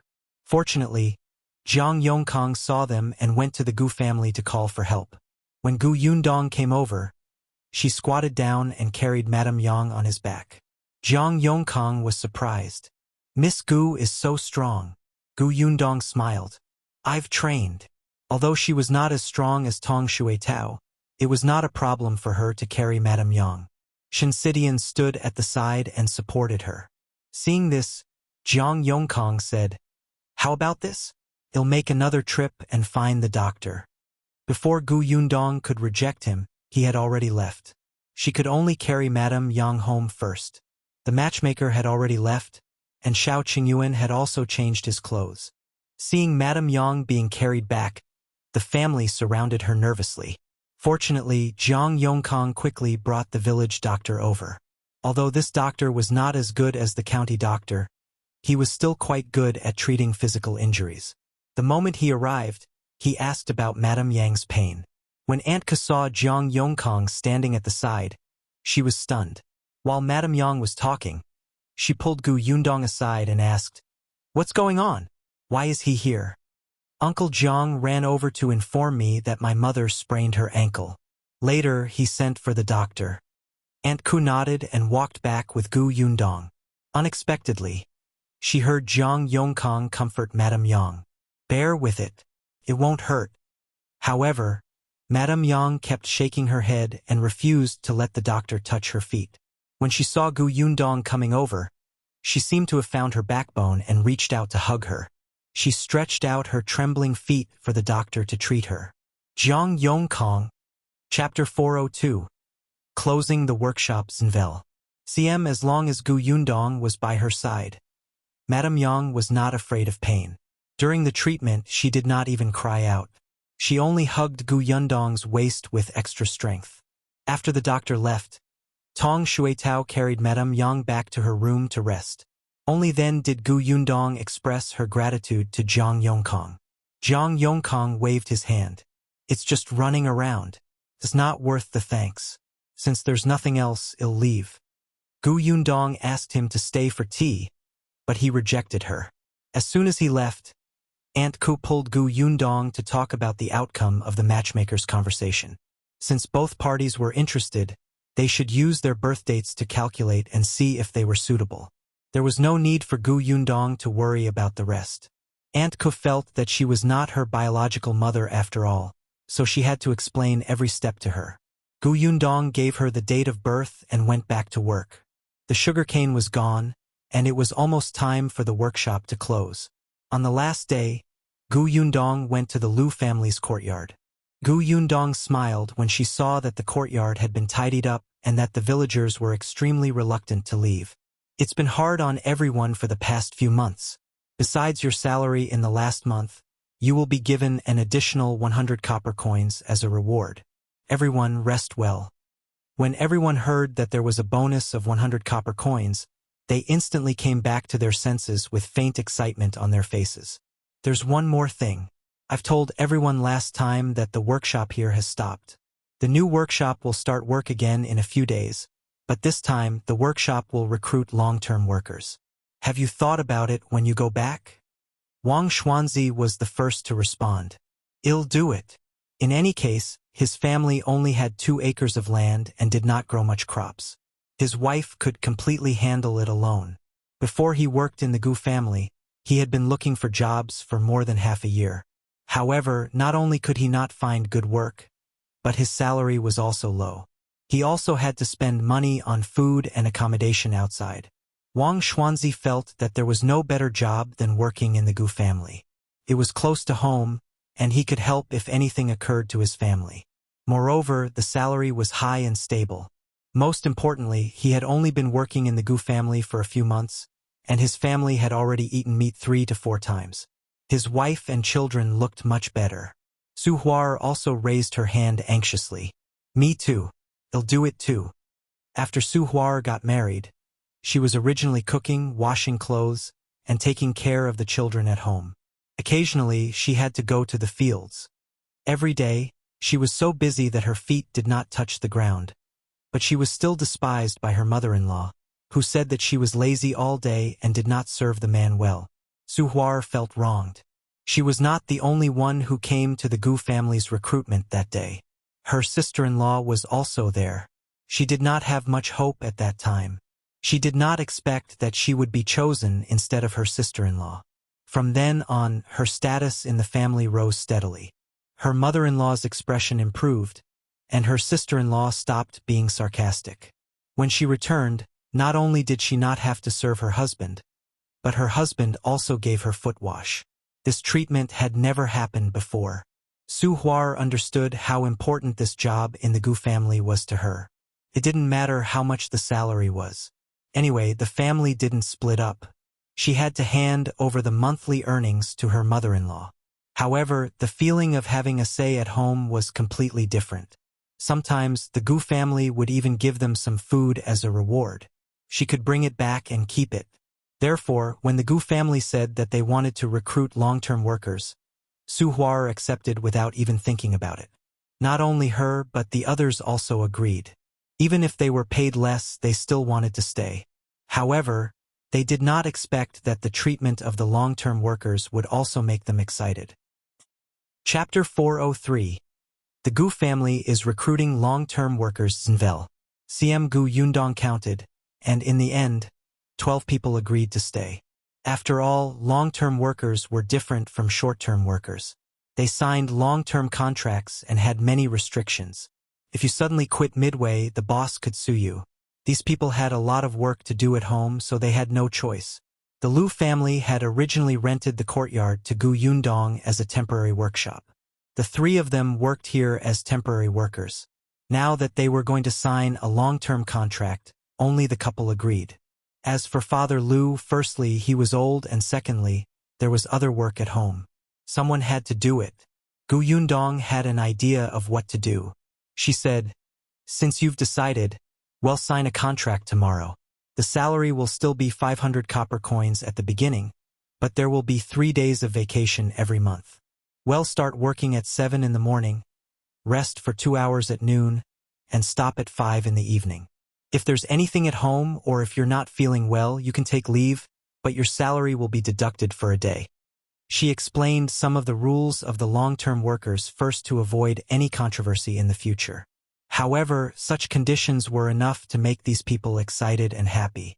Even the villagers who originally did not plan to sign long-term jobs were filled with envy and eagerness. However, they could not afford to leave their homes and could only feel regretful. Even so, they visited Gu Yundong afterwards, thinking that she could still look for them if she had short-term jobs one day. Gu Yundong agreed. She was very satisfied that no one had slacked off during this period of time. Once the matter was settled, Gu Yundong gave everyone their wages. Every month, on this day, everyone's eyes would light up, especially in the last month. Gu Yundong promised to give them an extra 100 copper coins. After settling the wages and coming out of the Lu family's courtyard, she looked up at the sky and heaved a sigh of relief. Big Chen had already gone to other villages to collect fruits. Eldest Tong and Lu Wei, who had joined in the fun, followed him. Gu Yundong also did not understand why Lu Wei was so enthusiastic about her business, even though he did not care about his own business. No wonder old Master Lu wanted to throw him away every time he mentioned him. Shao Qingyuan also invited the escort from the Jiang family's bodyguard agency over.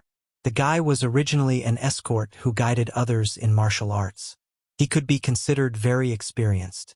After the escort came, he started training Mao and the others the next day. Tong Shuitao also woke up early every day and ran to the Shao family. Shao Qingyuan even bought an old woman to help wash clothes and cook. However, he still came to the Gu house to eat every day. It was as if he could eat 2 more bowls of rice just by looking at Gu Yundong. The new workshop could already be used. Gu Yundong started to recruit people again. When this news came out, many people, be they from Yongfu village, Shenbei village, or the Song family village, came after hearing it. Not only did the Gu family's workshop have a high salary, but they also gave out things during the new year. Occasionally, there would be bonuses. These things had long been spread by the dozen or so short-term workers from before. Everyone who was related to Yongfu village knew that they worked well in the Gu family. As a result, many people came. Gu Yundong was shocked when she opened the door in the morning. She only planned to recruit 30 people this time. Everything had to be done slowly. After all, she did not know the fruit production here. If she recruited too many people but did not have much work, wouldn't she suffer a loss? Hence, she told everyone the number of people she needed and told them to be mentally prepared. She did not want too many people. Then she got everyone to line up. The person sitting at the desk taking notes was the second son of the Tong family. Tong, and previously, this person was the fastest and most diligent when he learned how to read. Now that a few months had passed, he could recognize the basic words. Chapter 404. Why Don't You Want Me? Box Novel. CM Gu Yundong intended to train Tong and to be the manager of the workshop. This time, she might as well let him record everything during the recruitment. Tong was very nervous.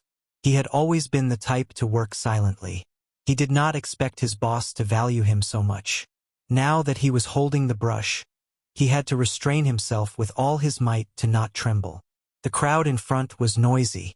The young lady was talking and answering many people's questions. Suddenly, a cup of water appeared in front of him. Tong looked up and saw Shinsidian pointing at it. This is jasmine tea. Try it. If you're still nervous, you can take a deep breath or hold your hands tightly. It might be useful if you tense up your body for a while. Tong was stunned. He subconsciously did as she said and actually felt much better. He raised his head in surprise and said gratefully, "Thank you, Miss Shen. No need. A doctor told me this before. If you're nervous in the future, it'll be much better when you do this." Shinsidian smiled and handed another cup of water to Gu Yundong. When she saw Shao Qingyuan, she silently handed the cup to a Mao and asked him to pass it to him.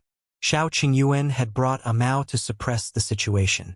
He was afraid that there would be people like the Li family who didn't know what was good for them and came to cause trouble. As expected, with him around, it was as if there was a stabilizing force. At least, after the Li family came over to take a look, they immediately shrank back. The villagers had already lined up obediently. Gu Yundong took a look and said, "The Gu family's workshop is for food, so the minimum requirement is to dress neatly and cleanly. Those who can wring a pile of mud out of their sleeves don't have to queue." The crowd immediately buzzed, especially those who had not showered, washed their hair, and changed their clothes for a few days. They immediately wished they could hide their sleeves. Slowly, some people came out of the group, and a few people simply ran home and quickly washed their hair and changed their clothes before coming back again. But Gu Yundong would not wait for them. She began to call for people and ask about their situations. Although she had given preferential treatment to her fellow villagers this time, if there was anyone good in the neighboring villages, she would naturally want them. After stating her basic request, she sat at the side and waited for Tong to handle everything. After relieving his nervousness, Tong raised his brush again. It actually made people feel uneasy when facing him. As long as he asked, the villagers would answer honestly. Tong nodded as he took notes. When he felt that someone was capable, he would make them stand on the left and wait for Gu Yundong's screening. However, just as he chose the 15th person, Gu Yundong suddenly said, "Not this person." Tong was not the only one who was stunned. The villager also looked up in surprise. He thought that he was dressed appropriately and was clean. His hair had just been washed this morning, and he was much more energetic than the previous candidate. Moreover, he had the experience of doing short-term work outside. He was also agile and wouldn't slack off. Why didn't she want him? When the Gu family recruited short-term workers, if he hadn't already found a job in the county city, he wouldn't have missed it. This time, he was originally full of confidence. After all, compared to Wang Xuanzi, who was next door, he felt that he had a lot of advantages. Even though he was afraid of Shao Qingyuan, this person couldn't help but ask, Why? Why don't you want me? Which part of me doesn't meet the requirements? Shao Qingyuan frowned. That person was terrified and could not help but take a small step back. However, he still looked at Gu Yundong stubbornly. Chapter 405. Holding a Grudge. Zenvel. CM Gu Yundong did not ask Shao Qingyuan to appear. She just calmly took a sip of tea and smiled at the person. After a while, seeing that the person was getting impatient and irritable, she said, "Why don't I want you?" She raised her eyebrows. "You might as well go back and ask your wife." That person was stunned. Ask his wife. His wife was also here. He turned around to look for his wife. Sure enough, he saw his wife, who was also puzzled, behind the crowd. That person took a few quick steps forward and couldn't control his volume when he was in front of her. He asked loudly, "Tell me, what did you do? Why don't they want me?" His wife shook her head in confusion. The next moment, she suddenly reacted. "No, it can't be, right?" Her expression changed instantly. The man in front of her naturally saw it and immediately roared, "What's going on? I only gossiped about the Gu family's girl last time." "What gossip?" "I just said that she hasn't been back for a few months and she might have run away with the wolf cub." The more she spoke, the softer her voice and the paler her face became. The man felt as if he had been struck by lightning. He knew that his wife was a little gossipy, and she could talk about every little thing in the village for half a day. In the past, he did not take it seriously. Which one of the villagers who had nothing better to do was not like this? However, he didn't expect her to gossip about the Gu family and Shao Qingyuan. She could be so stupid to talk about the two people that she could not afford to offend. Most importantly, they knew about it. The man was so angry that his hands began to tremble. It was fine if this prodigal woman couldn't help the family properly, but she even destroyed the job he had been longing for. His wife saw that he was furious and hurriedly apologized to Gu Yundong. "Miss Gu, I was wrong. Look at my husband. He's very capable. You won't lose out if you hire him as a long-term worker." Gu Yundong smiled. "No matter how good he is, I won't accept him. Since he wants to be my family's long-term worker, he'll be your boss. I can't afford such a long-term worker who dares to ruin his boss' reputation." The man's tense nerves finally snapped with a bang. He reached out and hit his wife ruthlessly. "I must have been blind to marry such a troublesome woman like you. You do nothing all day long and even complain about this and that. He'll beat you to death." The woman was so frightened that she ran around. A Mao received Shao Qingyuan's gaze and pulled them out of the team, then let them fight as they pleased. Gu Yundong secretly sneered. When she looked at the crowd again, she saw several women with pale faces and anxious expressions. Under everyone's gaze, she took out a small notebook. After flipping through 2 pages, she said, "Other than the one just now, there's also Deng Dania's family, Li Fu's family, Chang Yuda's family, and Li Wugi's family. I don't want any of them." Everyone's expressions were strange. "You actually recorded them in your notebook. Are you afraid that you'll forget them?" The expressions of the families who were called out looked very dangerous. They all turned around to look for their wives. Only Li Fu was at a loss. "My wife died a long time ago." Gu Yundong glanced at him. "Oh, your daughter-in-law was quite enthusiastic when she gossiped." Li Fu's expression changed drastically, and his body trembled with anger. Better marry a smart wife than a pretty one. It was really the ancestors' wise saying. Look at them. All of them had been harmed by their tongued women. The women had already run away. The men from the families chased after them. After they left, Gu Yundong closed her notebook. "If anyone feels that I did something wrong, you can bring it up." Who would dare? Chapter 406. Chen Family's Nvel. CM. No one raised any objections. Instead, someone said very cleverly, "I think Boss Gu is right. How can a long-term worker go around saying bad things about the boss family and ruin the boss reputation? Moreover, the rumors are all fake. They're spouting nonsense without any evidence. This is because their minds are not clear and there's something wrong with their thoughts." Yo, this one can talk. Gu Yundong had a preliminary impression of this person, but she did not say anything. Quite a number of people chimed in and criticized those women. Even those who had been screened were on Gu Yundong's side. After all, who knew if they would be chosen next time? Gu Yundong was very satisfied with the effect and asked Tong En to continue. Tong En had chosen a total of more than 40 people. He felt that these people were not bad. Next, she asked Gu Yundong to choose another 20 people. After all, she had to count the people who had previously worked for her family. In total, she had recruited more than 30 people. In the end, they confirmed that there were 22 people from the local village and 11 people from the other villages. Chun Liang had been watching from the beginning to the end. At this moment, he was smiling and was extremely satisfied. In the past 6 months, Yongfu village had slowly risen because of the Gu family's workshop. There were many people who repaired houses. As he walked on the village road, he could even smell the fragrance of meat from time to time. Even the matchmakers came frequently. In the future, Yongfu village would probably have to walk in front of other villages. As the village chief, he was proud. Yes, outstanding. On the other hand, Madame Zhou, who was beside him, tugged at Chun Liang's sleeve and asked softly, "Our family really?" Chun Liang turned around and glared at her. "What's wrong with our family? Isn't second son also working at the Gu family? He's pretty good." "But the first son," Chun Liang pulled a long face. "If he wants to work here, then he should come himself. If he meets the requirements, the Gu girl will hire him.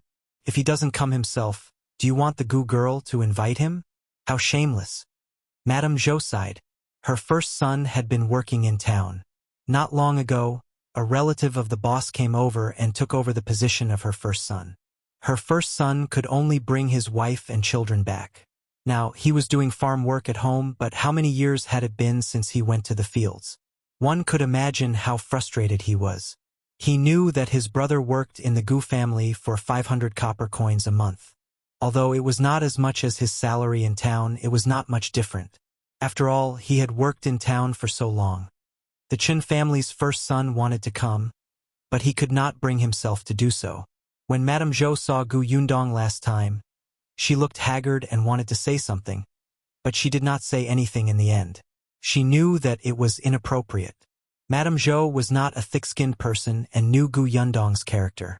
But as a mother, she felt terrible watching her eldest son suffer at home every day. Chun Liang snorted softly. "Let's go. Second son is already a long-term worker of the Gu family. Someone has to do the work at home. It's good that first son is back." With that, they left the Gu residence. Gu Yundong could only see his back from afar. After the recruitment, they signed the contract. Gu Yundong asked everyone to come over the next day to familiarize themselves with the workshop. Only then did the crowd at the entrance of the Gu family slowly disperse. Seeing the 30-odd people who had been recruited, the villagers were envious. Many people went over to get close to them. Gu Yundong did not care. She looked at Tong En with admiration in her eyes. "You did well today." Tong En immediately put down his pen and felt a little embarrassed. He could not help but glance at Shinsidian, but he quickly retracted his gaze and said, "Thank you, Mississippi." Chapter 407. Yang's Enlightenment Zinvel. CM Shinsidian happened to see him too.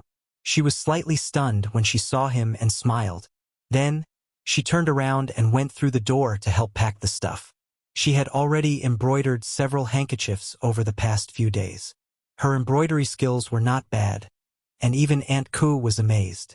When Shinsidian left the Gu village, she had taken 20 taels of silver from Gu Gang.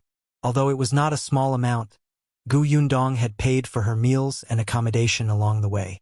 When they arrived at the Gu house, Shinsidian insisted on offering Gu Yundong 10 taels of silver for her cost during this period of time.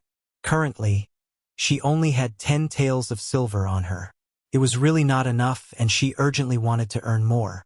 After all, she still had to build a house in the future. Food, clothes, and transportation all required money. Shinsidian planned to stay single for the rest of her life. She had once been a concubine to an old man. Although there were few people who knew about it, there was still a hurdle in her heart that she could not overcome. It was actually quite good to be alone. If she embroidered more handkerchiefs, she could retire after earning enough money. Holding the handkerchief in her hand, Shinsidian planned to go to town tomorrow and sell the handkerchiefs for some money. She went to look for Gu Yundong. She had wanted to ask him how to get to town, but Gu Yundong said directly to Father Tong, "It just so happens that Yunshu and the rest are on leave tomorrow. You can drive Miss Shin to the town's cloth shop." Father Tong agreed. The next morning he prepared carriage. Unexpectedly, just as they were about to set off, Madame Yang also wanted to go. Gu Yundong was surprised. "Mother, why are you going to town?" Madame Yang ran back to her room and took out 2 handkerchiefs for her to see. Gu Yundong was even more surprised. "Mother, did you embroider them?" Madame Yang nodded proudly. She had actually learned a lot from Shinsidian over the past few days. Seeing Shinsidian embroidering at the side, she was also busy with her needlework. Madame Yang was a calm person. Compared to Gu Yundong's terrible skills, Madame Yang seemed to be talented in this aspect. With someone teaching her, she actually did quite well. Even Shinsidian did not know that she had secretly embroidered too. After taking a closer look, she realized that they were actually quite exquisite. "Mother, are you planning to sell the handkerchiefs too?" Gu Yundong was pleasantly surprised and could not bear to part with them. Madame Yang nodded. "In exchange for money." Shinsidian smiled. "Then give me the handkerchiefs and he'll help you sell them. Okay?" Madame Yang suddenly hid the handkerchiefs behind her back. She pursed her lips and said, "I'll go myself." Gu Yundong smiled when she saw how determined her mother was. "Mother, you're amazing. All right, Mother will go with Sidian. I'll get Shui Tao to follow you." Madame Yang immediately nodded happily and hurriedly got into the carriage. Gu Yundong shook her head helplessly and instructed Tong Shui Tao not to leave Madame Yang's side. Tong Shui Tao agreed seriously. Thus, when Gu Yunka woke up and wanted to play with her mother, she searched the entire Gu family but could not find her mother. Madame Yang carefully wrapped the 2 handkerchiefs and looked happy. Shinsidian smiled. "When did Auntie embroider them? I didn't even see you." "In my room, Madam. You're actually keeping it a secret." Tong Shui Tao smiled as she supported Madame Yang. The 3 of them were not lonely as they chatted and laughed in the carriage.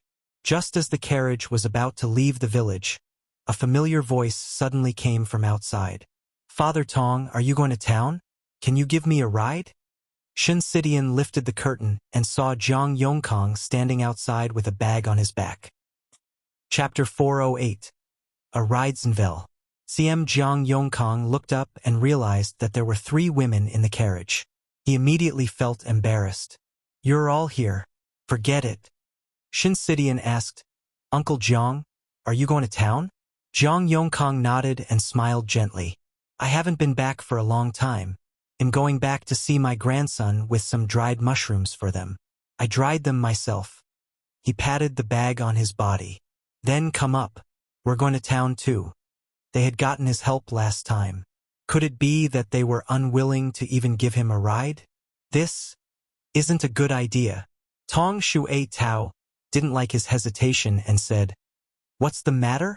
You can just sit outside with my grandfather." Madame Yang also nodded. Jiang Yongkang thanked him and got into the carriage. Father Tong chuckled. "Hold on tight." The carriage set off again. However, the 3 people in the carriage who were originally chatting happily could not say anything because there was an unfamiliar man outside. Jiang Yongkang was also very quiet. Occasionally, he would talk to Father Tong in a low voice. The carriage arrived in town not long after. Jiang Yongkang bade them farewell and left with his bag. Father Tong had been to this town a few times and knew where there was a cloth shop. He immediately rode the carriage to the largest cloth shop. Tong Shui Tao accompanied Madame Yang and Shinsidian in. Father Tong found a place to park the carriage and waited for them. After an unknown period of time, he finally saw the 3 of them coming out from afar. However, compared to their expressions when they entered, the 3 of them had very ugly expressions. His granddaughter clenched her fists and looked like she was about to hit someone. Father Tong hurriedly went forward. Before he could ask, he heard Tong Shui Tao's indignant voice. "She's too much of a bully." Seeing that we're strangers, she kept lowering the price. 5 copper coins per piece. We even used our own embroidery thread and fabric. How shameless of her. Father Tong quickly asked, "What happened?" Tong Shuetao said, "The lady boss of that cloth shop is a good-for-nothing. At first, when she saw that we were dressed well, she thought that we were going to buy things. In the end, when we asked her if she wanted embroidered handkerchiefs, her expression changed on the spot. When she saw Miss Shen's handkerchief, she kept despising it and only gave us 5 copper coins. It was as if she was dismissing a beggar." Father Tong couldn't help but frown. Although he didn't know much about this, he heard from his wife and Aunt Ku that Miss Shen's embroidery work was something that few people could compare to. Anyone who knew a little about the market would pay at least 20 copper coins for a handkerchief. "I know another cloth shop. Why don't we go there and take a look?" Shinsidian nodded. "Yes, let's take a look at more shops. We can compare them." The 3 of them walked in the direction of the carriage. Father Tong could not help but say, "Actually, the town can't compare to the county city.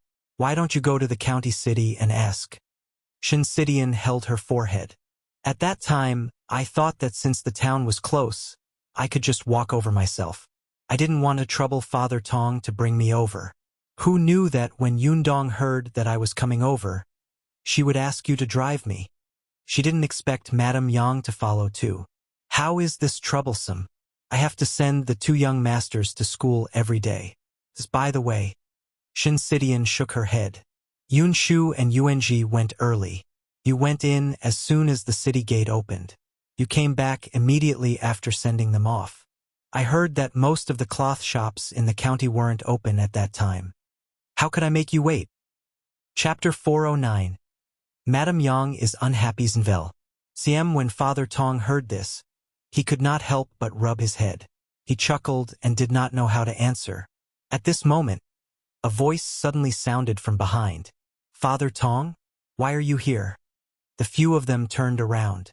Whoa, wasn't this Jiang Yongkang who had just left not long ago? Father Tong was also surprised. "Why are you here? My house is over there." Jiang Yongkang pointed to an alley not far away. "I just went home and put my things down. I'm going to buy some vegetables to cook. Do you want to come to my house?" "No." Shinsidian rejected him. "We still have to find a cloth shop." "Cloth shop?" Jiang Yongkang was stunned for a moment, but he quickly reacted. "You want to buy cloth? I think there's only Chen's clothing shop nearby. However, that shop looks big, but it doesn't have a good reputation in our area. It's best to change to another shop." Tong Shuetao's eyes lit up. "That's right. Uncle Jiang, you're very familiar with this town. Do you know which cloth shop accepts embroidery work at a fair price?" Jiang Yongkang smiled. "There really is one. They'll bring you there. There's no need. You still have to buy groceries. Just point us in the right direction and we'll go ourselves." Jiang Yongkang said, "It's not far. The market I'm going to is also there. Let's go and not waste any more time." As he spoke, he suddenly paused and looked at Father Tong. "It's just that it's not easy to ride this carriage over. The road is narrow, and it's easy for the carriage to bump into the small stalls by the roadside." Tong Shuetao waved her hand. "Then wait for us here." Father Tong could only stay behind and continue watching the carriage. The cloth shop that Jiang Yongkang mentioned was indeed not far. It was just 2 alleys away. The cloth shop was clean and tidy. Although the size of the shop was not as big as the previous one, the boss' smiling attitude was quite good. When he saw the embroidery handkerchief Shinsidian took out, his eyes lit up. "This embroidery is good. Did you embroider it?"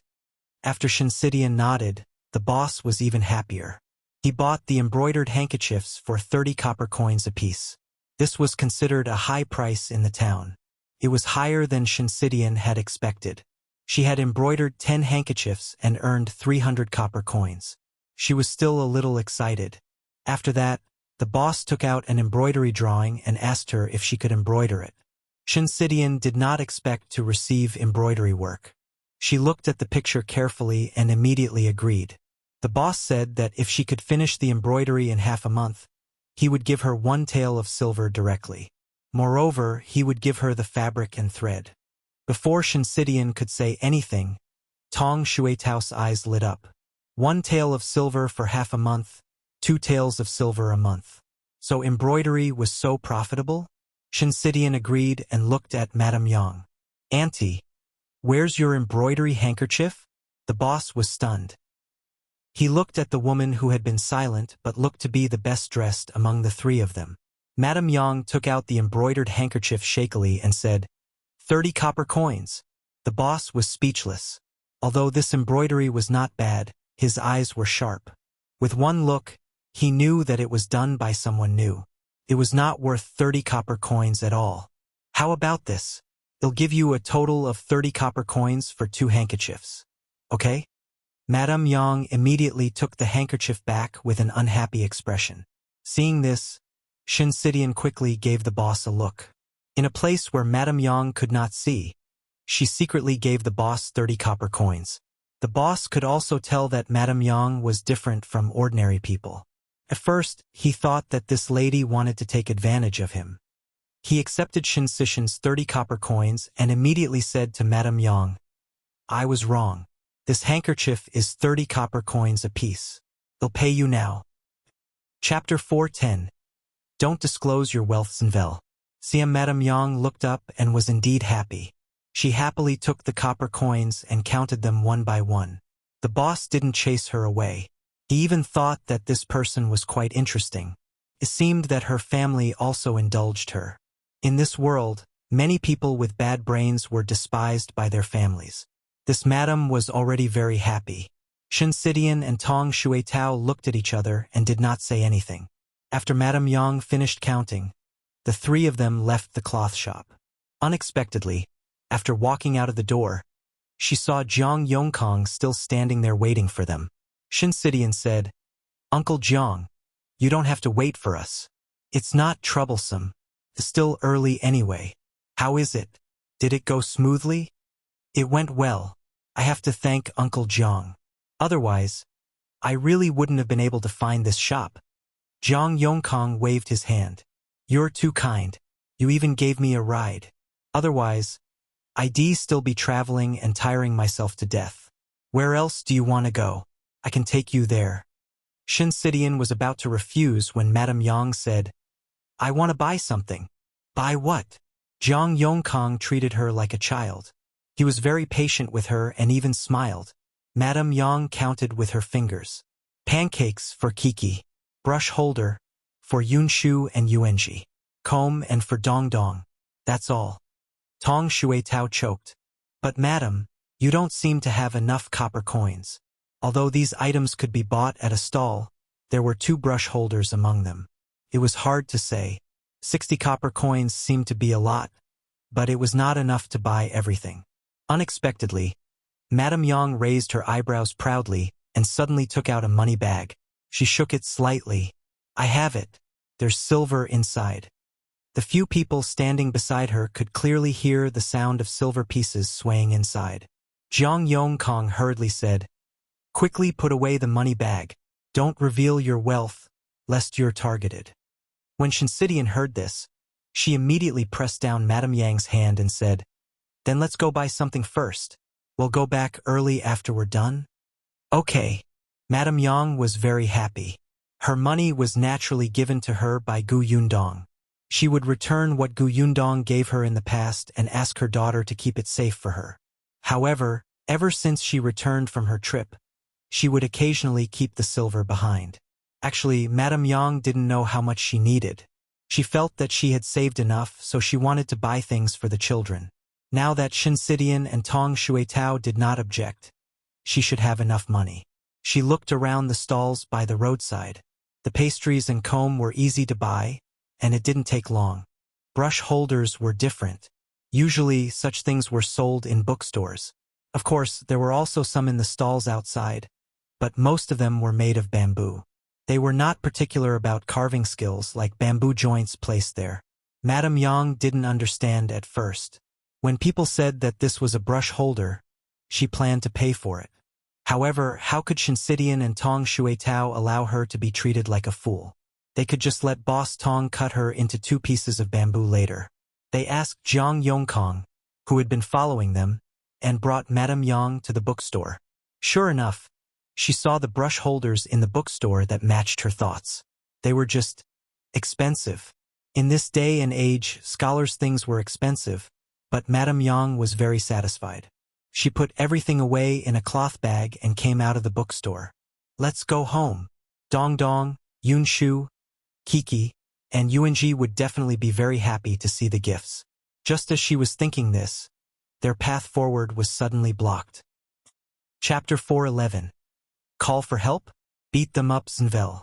Madame Yang looked up and met a pair of greedy eyes. That person stared at Madame Yang's hand and smiled. She looks like a fat sheep. As soon as he said that, 4 or 5 people around him laughed. The few of them slowly approached them. Chen Sidian immediately shielded Madame Yang behind her and cursed in her heart. It seemed that these people had seen the money bag Madame Yang took out. As expected, one should not reveal their wealth. Jiang Yongkang took a step forward and made Chen Sidian retreat as well. He stood in front of the 3 women. I'm from town after all. I'll talk to them. His gaze became sharp as he met the eyes of those sloppy people. He said, You want to rob me in broad daylight? My home is in this town. There are many familiar families nearby. As long as I shout, everyone will come out to help me. At that time, I'll send you straight to the police office. You won't end well. The few of them looked at each other, but the leader looked unconvinced. Who are you trying to scare? I've been following you for a long time.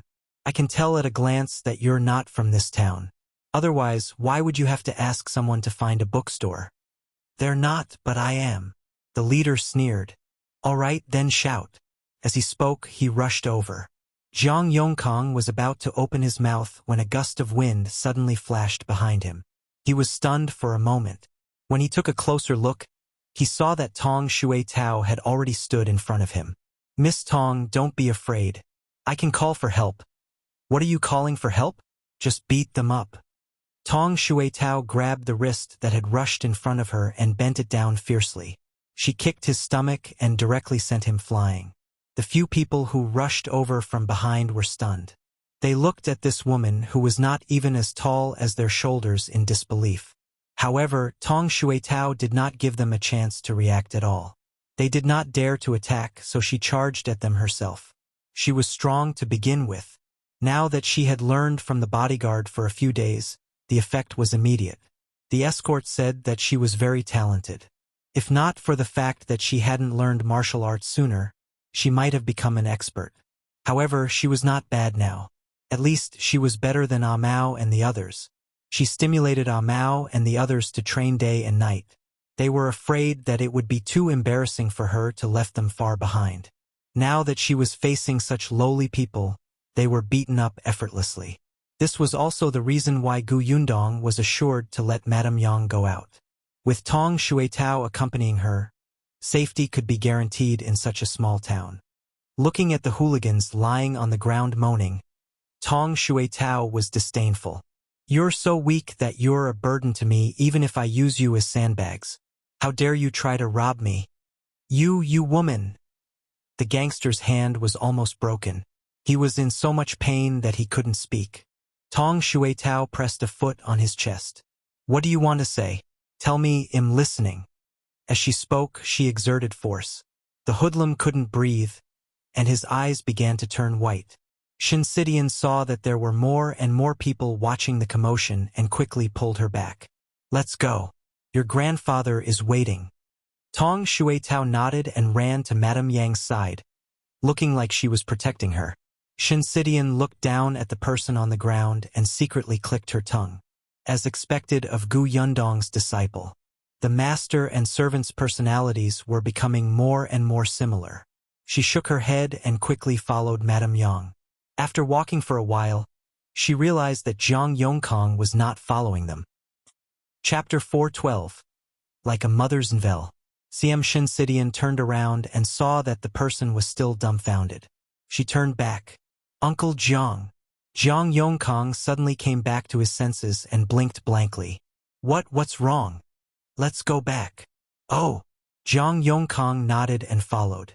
After taking a few steps, he couldn't help but look back at the people who were still moaning on the ground. He had heard that Miss Gus' maidservant was very strong, but he did not expect her to be so strong. To think that he had been so eager to convince the other party just now so that he wouldn't suffer a loss. When they reached the carriage, they saw Father Tong waiting anxiously. When he saw them coming over, he asked curiously, "What took you so long? I almost went to look for you." "We bought some things." Shinsidian did not mention that they had encountered hooligans, lest he worry. When Jiang Yongkang saw them get into the carriage, he said goodbye. "You guys can go back. I'm going home with groceries too." Tong Shui Tao asked him softly, "Uncle Jiang, if you stay in this town, what if those hooligans find trouble with you again?" "Don't worry, I'll just stay at home for a day. I'll return to Yongfu village tomorrow. Besides, I've lived in town for so many years. I really know my neighbors. When the time comes, I can just shout and someone will help me. You guys can go back." Only then did Tong Shuitao relax and crawl back into the carriage. In the group, only Madame Yang's expression did not change much. After all, when they escaped from the famine back then, she had encountered many such robbers. Dong Dong could deal with them in a few moves.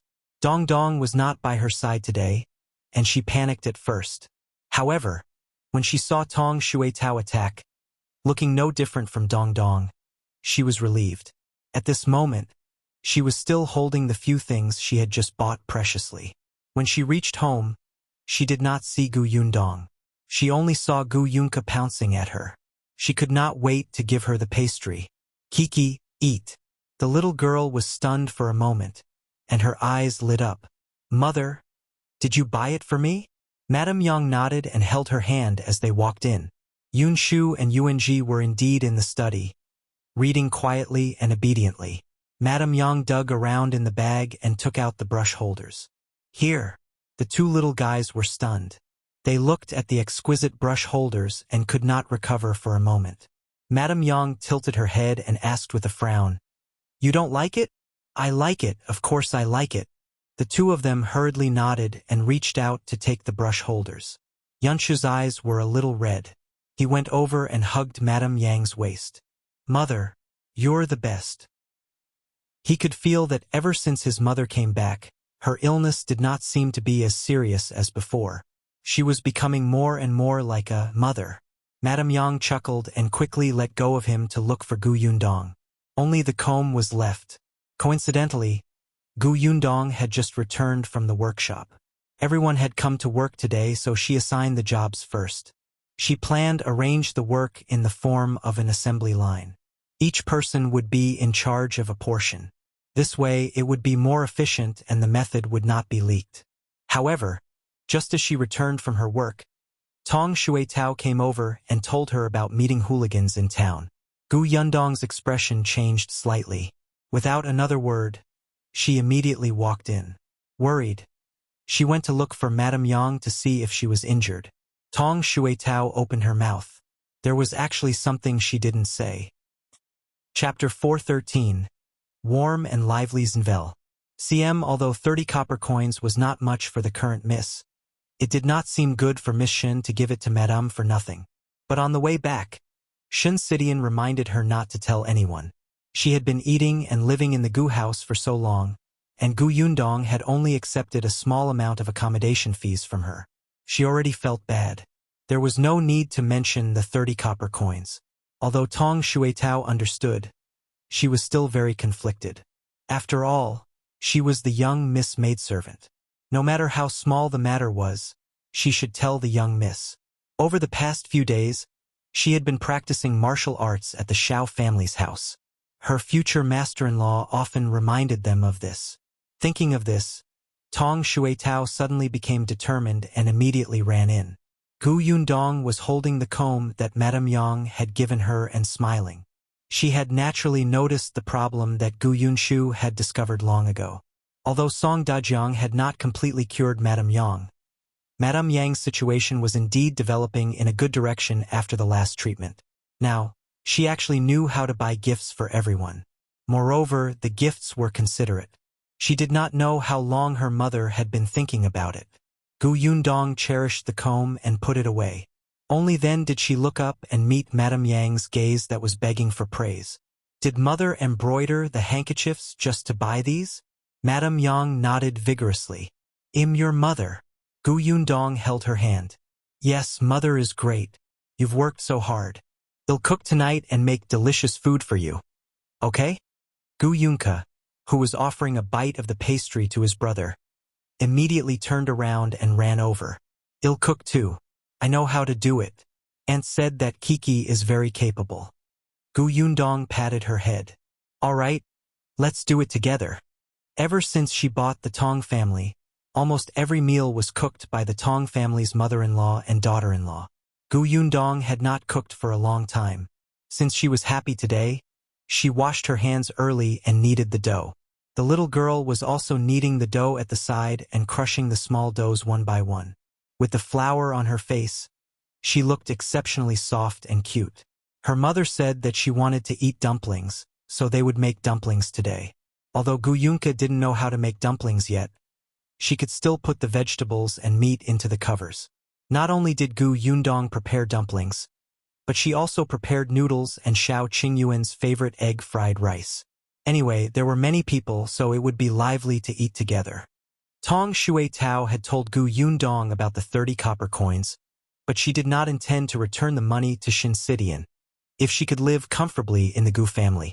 The whole family was bustling as if it was a festive occasion. Mao and the others had even drunk alcohol. When they returned, they were a little drunk. Therefore, they woke up late the next day and did not make it in time to practice martial arts. When they got up, the four of them trembled when they saw Shao Qingyuan's expressionless face. Fortunately, Tong Shuitao came over to say that Big Chen and the others had returned and had even brought back 2 large carts of fruits. Mao and the others hurriedly jumped up and said that they wanted to make up for their mistakes and help unload the fruits. Shao Qingyuan snorted and didn't say anything, but he went to help himself. Big Chen and the others had indeed arrived at the entrance of the village. At this moment, many villagers had surrounded them. Looking at the large cart of loquats, they actually felt their mouths water and could not help but swallow their saliva. Some people who were rich couldn't help but want to buy some back. Big Chen and was a little worried that these people would come and snatch the fruits. Shao Qingyuan and the others came over at this time. Tong Shuitao ran straight to Boss Tong's side. Seeing that he was travel-worn, she said, "Father, you're back." Shao Qingyuan didn't see Lu Wei and asked Big Chen. Chapter 414. Sneakies and Vel. Unexpectedly, the corners of Big Chen's mouth twitched as he said, "Young Master Lu bought 2 big boxes himself and brought them home first." Shao Qingyuan was speechless. So this was the reason why he was so enthusiastic about collecting the fruits? Shaking his head, he asked Mao and the others to help push the fruits back. Tong Shuitao was strong and immediately went to the head of the carriage. Unexpectedly, just as she walked around her father, she saw a few figures hiding not far away. She narrowed her eyes and almost cried out. Seeing that she did not move for a long time, Tong Ping could not help but push her. "What? You can't move it? Then let me tell you, you have to be careful of this carriage. Otherwise, it will easily overturn. You're inexperienced, so give it to me." "No, father. I'm just..." Tong Shuitao wanted to say something, but it was useless to tell her father about this. She simply let go and handed the carriage back to her father. Seeing Mao coming over to push the cart, she immediately said in a low voice, "Didn't I tell you yesterday that I met a few hooligans in town who wanted to rob Madam? I saw them again just now." Mao was shocked. "Where are they?" "They're over there. They're mixed in with the crowd. Do you think they wanted to take revenge, so they found out where our house is and want to take the opportunity to harm Madam? Do they dare?" Mao sneered. He thought for a moment and ran to Shao Qingyuan's side. "Young master, those bastards are over there. Can we teach them a lesson?" Shao Qingyuan nodded. "Yes, sure." Mao smiled. Very good. He had finally found a live target after practicing martial arts for so many days. He turned around and called Go over. He told Shu and Zhu to continue working. It was just teaching a few hooligans a lesson. He and Go were enough. However, Tong Shuitao also wanted to follow them, afraid that they would attack the wrong person. Besides, she could actually handle it alone. She didn't need Mao and Go to follow her. Mao was still a little unconvinced. Why did she make it sound like they were stupid? The fruits were pulled away, and the villagers followed along. The hooligans in the crowd followed a few steps and walked in another direction when no one was paying attention. Mao and the other two snorted and followed behind silently. When they arrived at a remote and uninhabited place, the three of them instantly ran forward and surrounded them.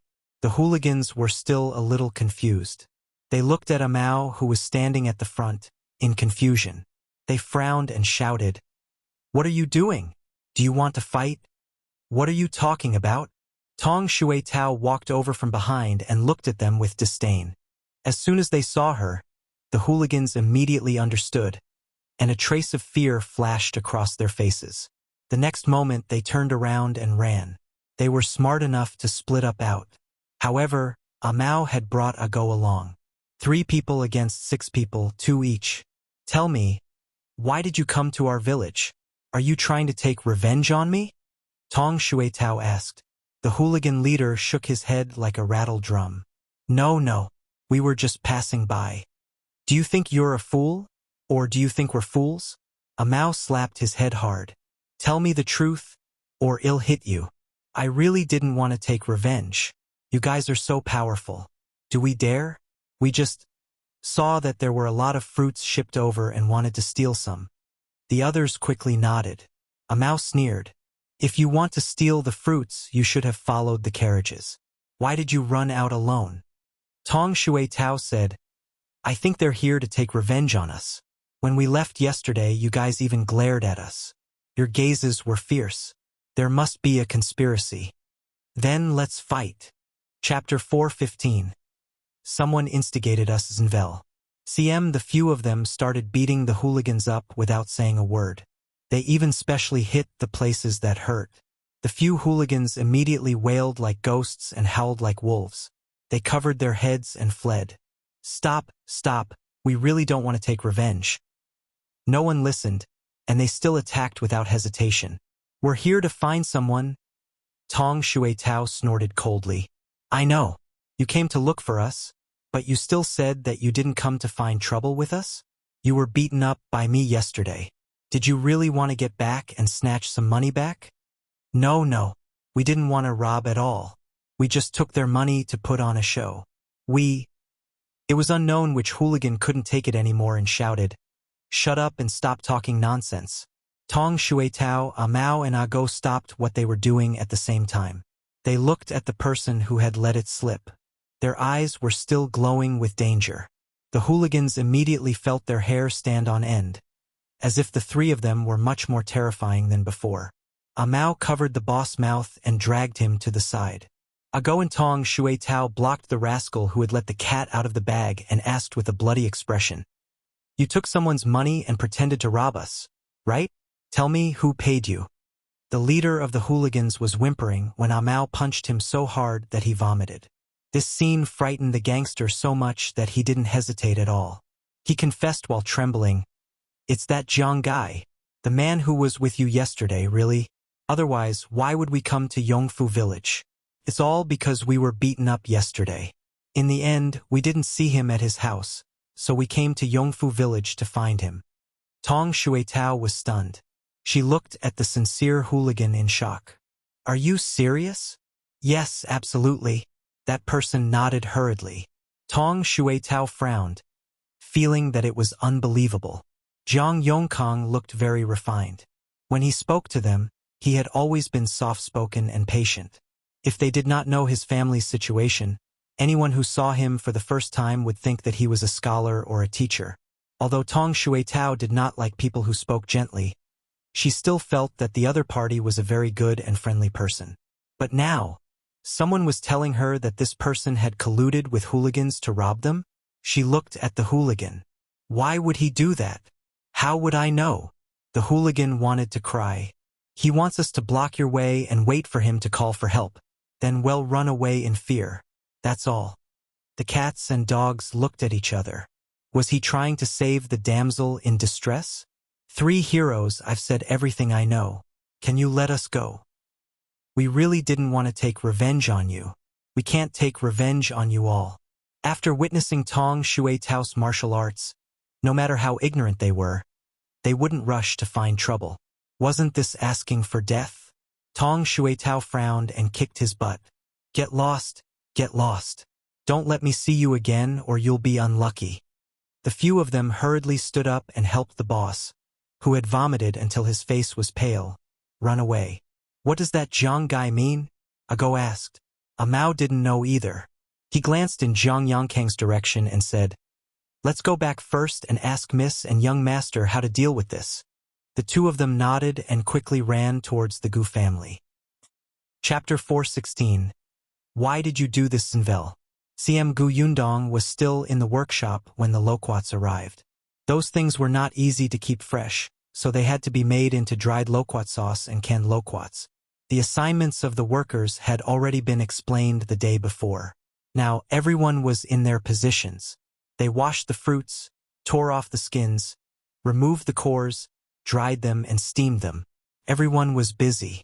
The clay pots that Gu Yundong had asked Shao Qingyuan to order 2 days ago had arrived early this morning. There were already hundreds of clay pots. When the time came, these clay pots would be packed with gauze, grass cakes, bamboo leaves, mud, and other meticulous seals. They would be canned food in ancient times. She even got the family who made the clay pots to carve Gus at the bottom of the clay pot. She had specially asked Yunshu to ask Qin Wenjing for the word Gus. The handwriting was strong and unique, so it was really difficult to fake. When she sold the cans later, she could still recycle the containers. She could get the customers to wash them clean and return them. Then, she could refund them for 5 copper coins or something. She had to use them sparingly. As she thought about it, she brought Tong in to look at them one by one. If she encountered any problems, she would stop and say a few words. The workshop was in full swing. Gu Yundong spent almost the entire day there. She wasn't the only one. Shao Qingyuan, Ashu, Aju, the Tong family, and Shinsidian were all helping. It was almost evening before the group returned. Unexpectedly, as soon as they entered the house, Aunt Ke said, Let's go to the central room first. Shui Tao has something to tell you. Gu Yundong was slightly taken aback. Seeing the serious look on Aunt Ke's face, she felt that it was not a small matter. Why didn't she look for me at the workshop? I stopped her. It's your first day of work, so there are a lot of things to do. It's not a serious matter. If she meets you, it'll cause trouble for you. She can talk to you when you come back. Why did you look like that if it wasn't something serious? Gu Yundong was very puzzled. As soon as they entered the house, Tong Shuitao immediately stood up. Mississippi. Gu Yundong took the water from Shao Qingyuan and gulped down 2 mouthfuls before sitting down. Tell me, what is it? Tong Shuitao told her everything in detail. Shinsidian was the most surprised. She found it unbelievable. Did Uncle Jiang really pay them? Tong Shuitao nodded, then felt a little vexed. I was too shocked at that time, so I let those hooligans go, and said that we should bring them back. That way we will have witnesses. She was too impulsive. Mao and Ago were also idiots. They had not thought of this. But why would he do that? Shinsidian thought of Jiang Yongkang, who had been laughing and helping them enthusiastically yesterday. She felt that it was difficult to combine him with the person who had paid the hooligans to rob her. Gu Yundong frowned. Could it be that he saw that the Gu family is rich and deliberately acted this way so that we would be grateful to him? Does he have a favor to ask of us? It was not that she was narcissistic, but there were indeed many people eyeing the Gu family now. Gu Yundong had met many people who wanted to build a relationship with the Gu family, including the wealthy families in the county. Tong Shuitao also felt that it was possible. Does he want to work in our workshop? But he's afraid that our family won't hire him, so he might as well use this method? Perhaps this way he can become a small manager and earn more money, right? Aunt Ke couldn't help but roll her eyes. These two people were really... Can you guys think simpler? Can't it be because he took a fancy to someone? Chapter 417. Jiang Yongkang is here. Zenvel. CM Gu Yundong and Tong Shuitao looked up at the same time. Who is it? Aunt Ke pouted to the side. Everyone followed her gaze and looked at Shinsidian. Shinsidian was also stunned. She pointed at her nose. Me? How is that possible? Why not? Isn't saving a damsel in distress usually for the sake of the beauty? Think about it, didn't he help you the last time by the river? He was also the one who pointed you in the right direction when you went to town to sell embroidery. He even accompanied you all the way to finish everything. Aunt Ku spoke with great experience. Shinsidian still found it unbelievable. But Auntie and Shui Tao were with me yesterday. Why couldn't he have taken a fancy to them? Shui Tao is just a little girl who hasn't grown up yet. She's still heartless and slow when it comes to relationships. What Aunt Ku did not say was that she was now a servant. Even if Jiang Yongkang had taken a fancy to her, he should not have made his presence known in front of Gu Yundong. It was more appropriate to ask Gu Yundong for her. Tong Shui Tao was still a little unconvinced when she heard this. What did Aunt Ku mean by she hadn't grown up yet? She was even a year older than Mississippi. However, on second thought, it was better for her not to grow up if Jiang Yongkang might take a fancy to her. Aunt Ku continued, "As for your aunt, let's not talk about anything else. She's a married woman with children. Now, she's even more ignorant about relationships. Even if the hero who saves her in distress accidentally dies in front of her, she probably still doesn't understand what he wants to do." What he said made a lot of sense. However, Shinsidian still felt that it was unlikely. But he already has a grandson. He's a generation older than me. For some reason, Shinsidian felt a chill. Aunt Ku snorted coldly. It's precisely because he's old and feels that there's not much hope that he used such a method. She looked so confident that everyone actually thought that was the case. However, Shinsidian wanted to cry. She had no feelings for Jiang Yongkang at all. "I still don't believe it. Why don't we go and ask?" "How?" Aunt Ku asked. Tong Shui Tao was eager to give it a try. "Let's fight it out. Let's not talk about anything else. Just yesterday, he colluded with a few hooligans to rob us. That's enough for us to come knocking on his door to reason with him." Her mother, Madame Jiang, couldn't help but reprimand her. "Don't mess around. Why are you shouting about beating and killing all day long now? You have to have a reason to come knocking on his door. You've let those hooligans go. What if he doesn't admit it?" Tong Shui Tao was a little depressed. Madame Jiang glared at her again. "Miss hasn't even said anything." Only then did everyone realize that Gu Yundong had been silent. Shao Qingyuan could not help but ask her, "What are you thinking about?" Gu Yundong pursed her lips. She was thinking about Aunt Ke's words. Actually, she had already found it strange when she saw Jiang Yongkang previously.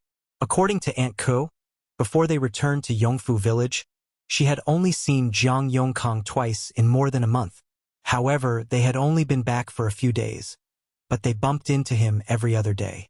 This was too frequent, especially since the Gu family was at the foot of the mountain, and they had little contact with the other locals in the village. Moreover, he was very warm-hearted, and this warm-heartedness would not make people feel uncomfortable. It would make sense if he had taken a fancy to Shinsidian.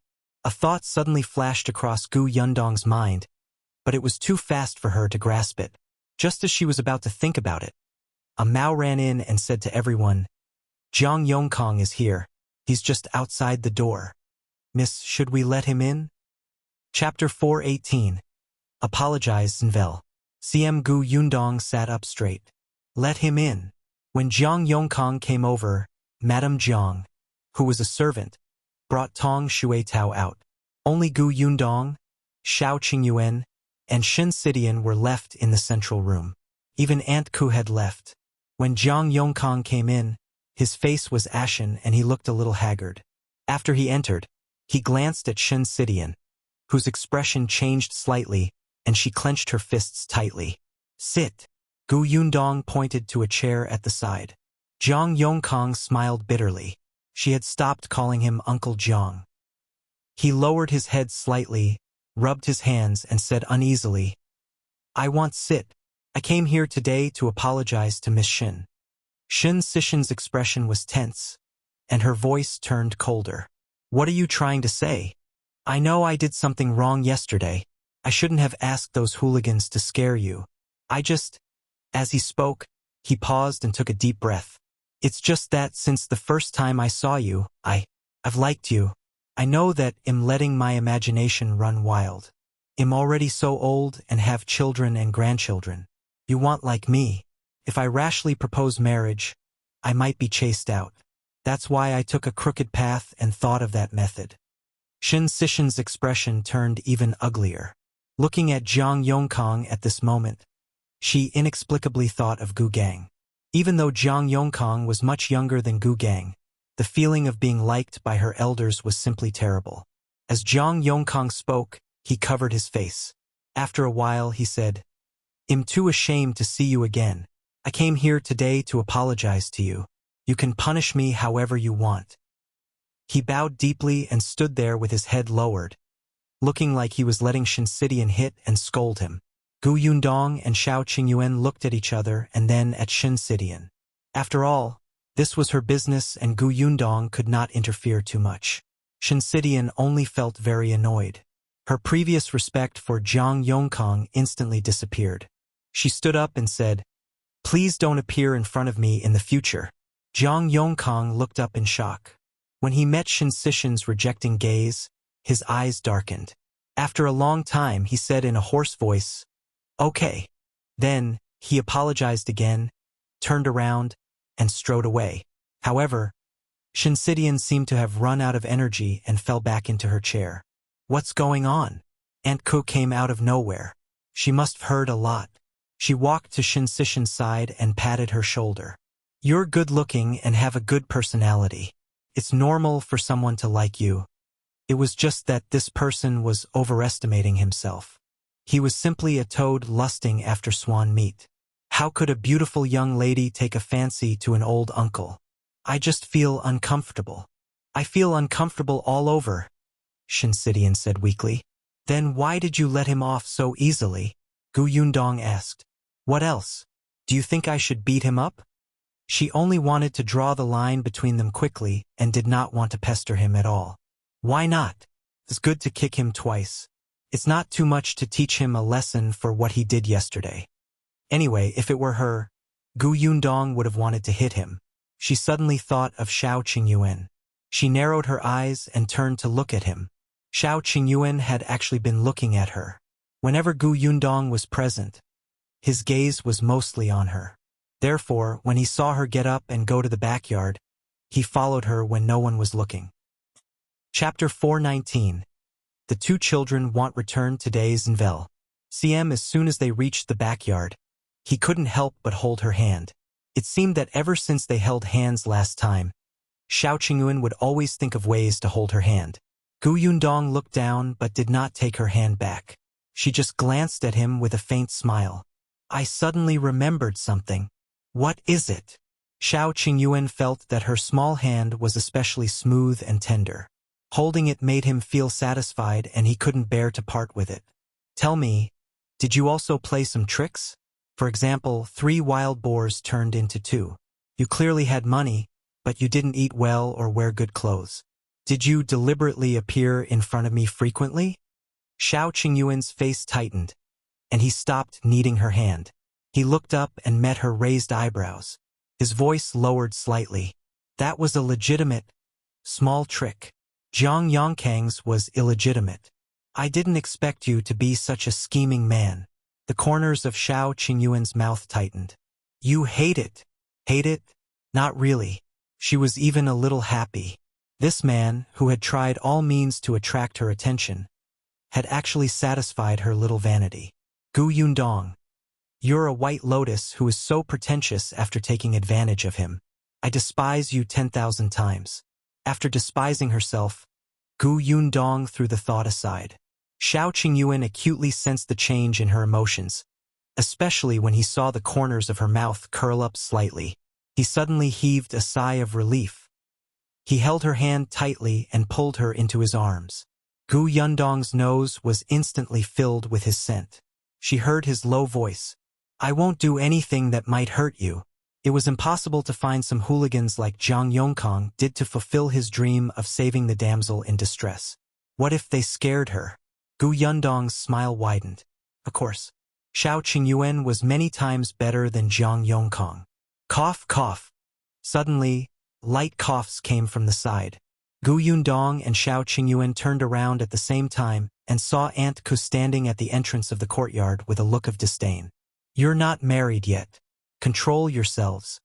Shao Qingyuan was a little angry. He had only hugged her for a while. Gu Yundong suddenly hugged his waist tightly before letting go. Then, under Shao Qingyuan's smiling gaze, she looked at Aunt Ku and asked, "What's the matter?" Aunt Ku pointed at her and snorted. "Father Tong is back. He said that Yunshu and Yuanji won't be back today." "What is it?" "I think a classmate invited them over as guests. They'll stay for the night," Aunt Ku said. "Actually, in the past 6 months, Yunshu has been to several of his classmates' houses. It's just that you hadn't returned yet. He hasn't invited his classmates to his place yet.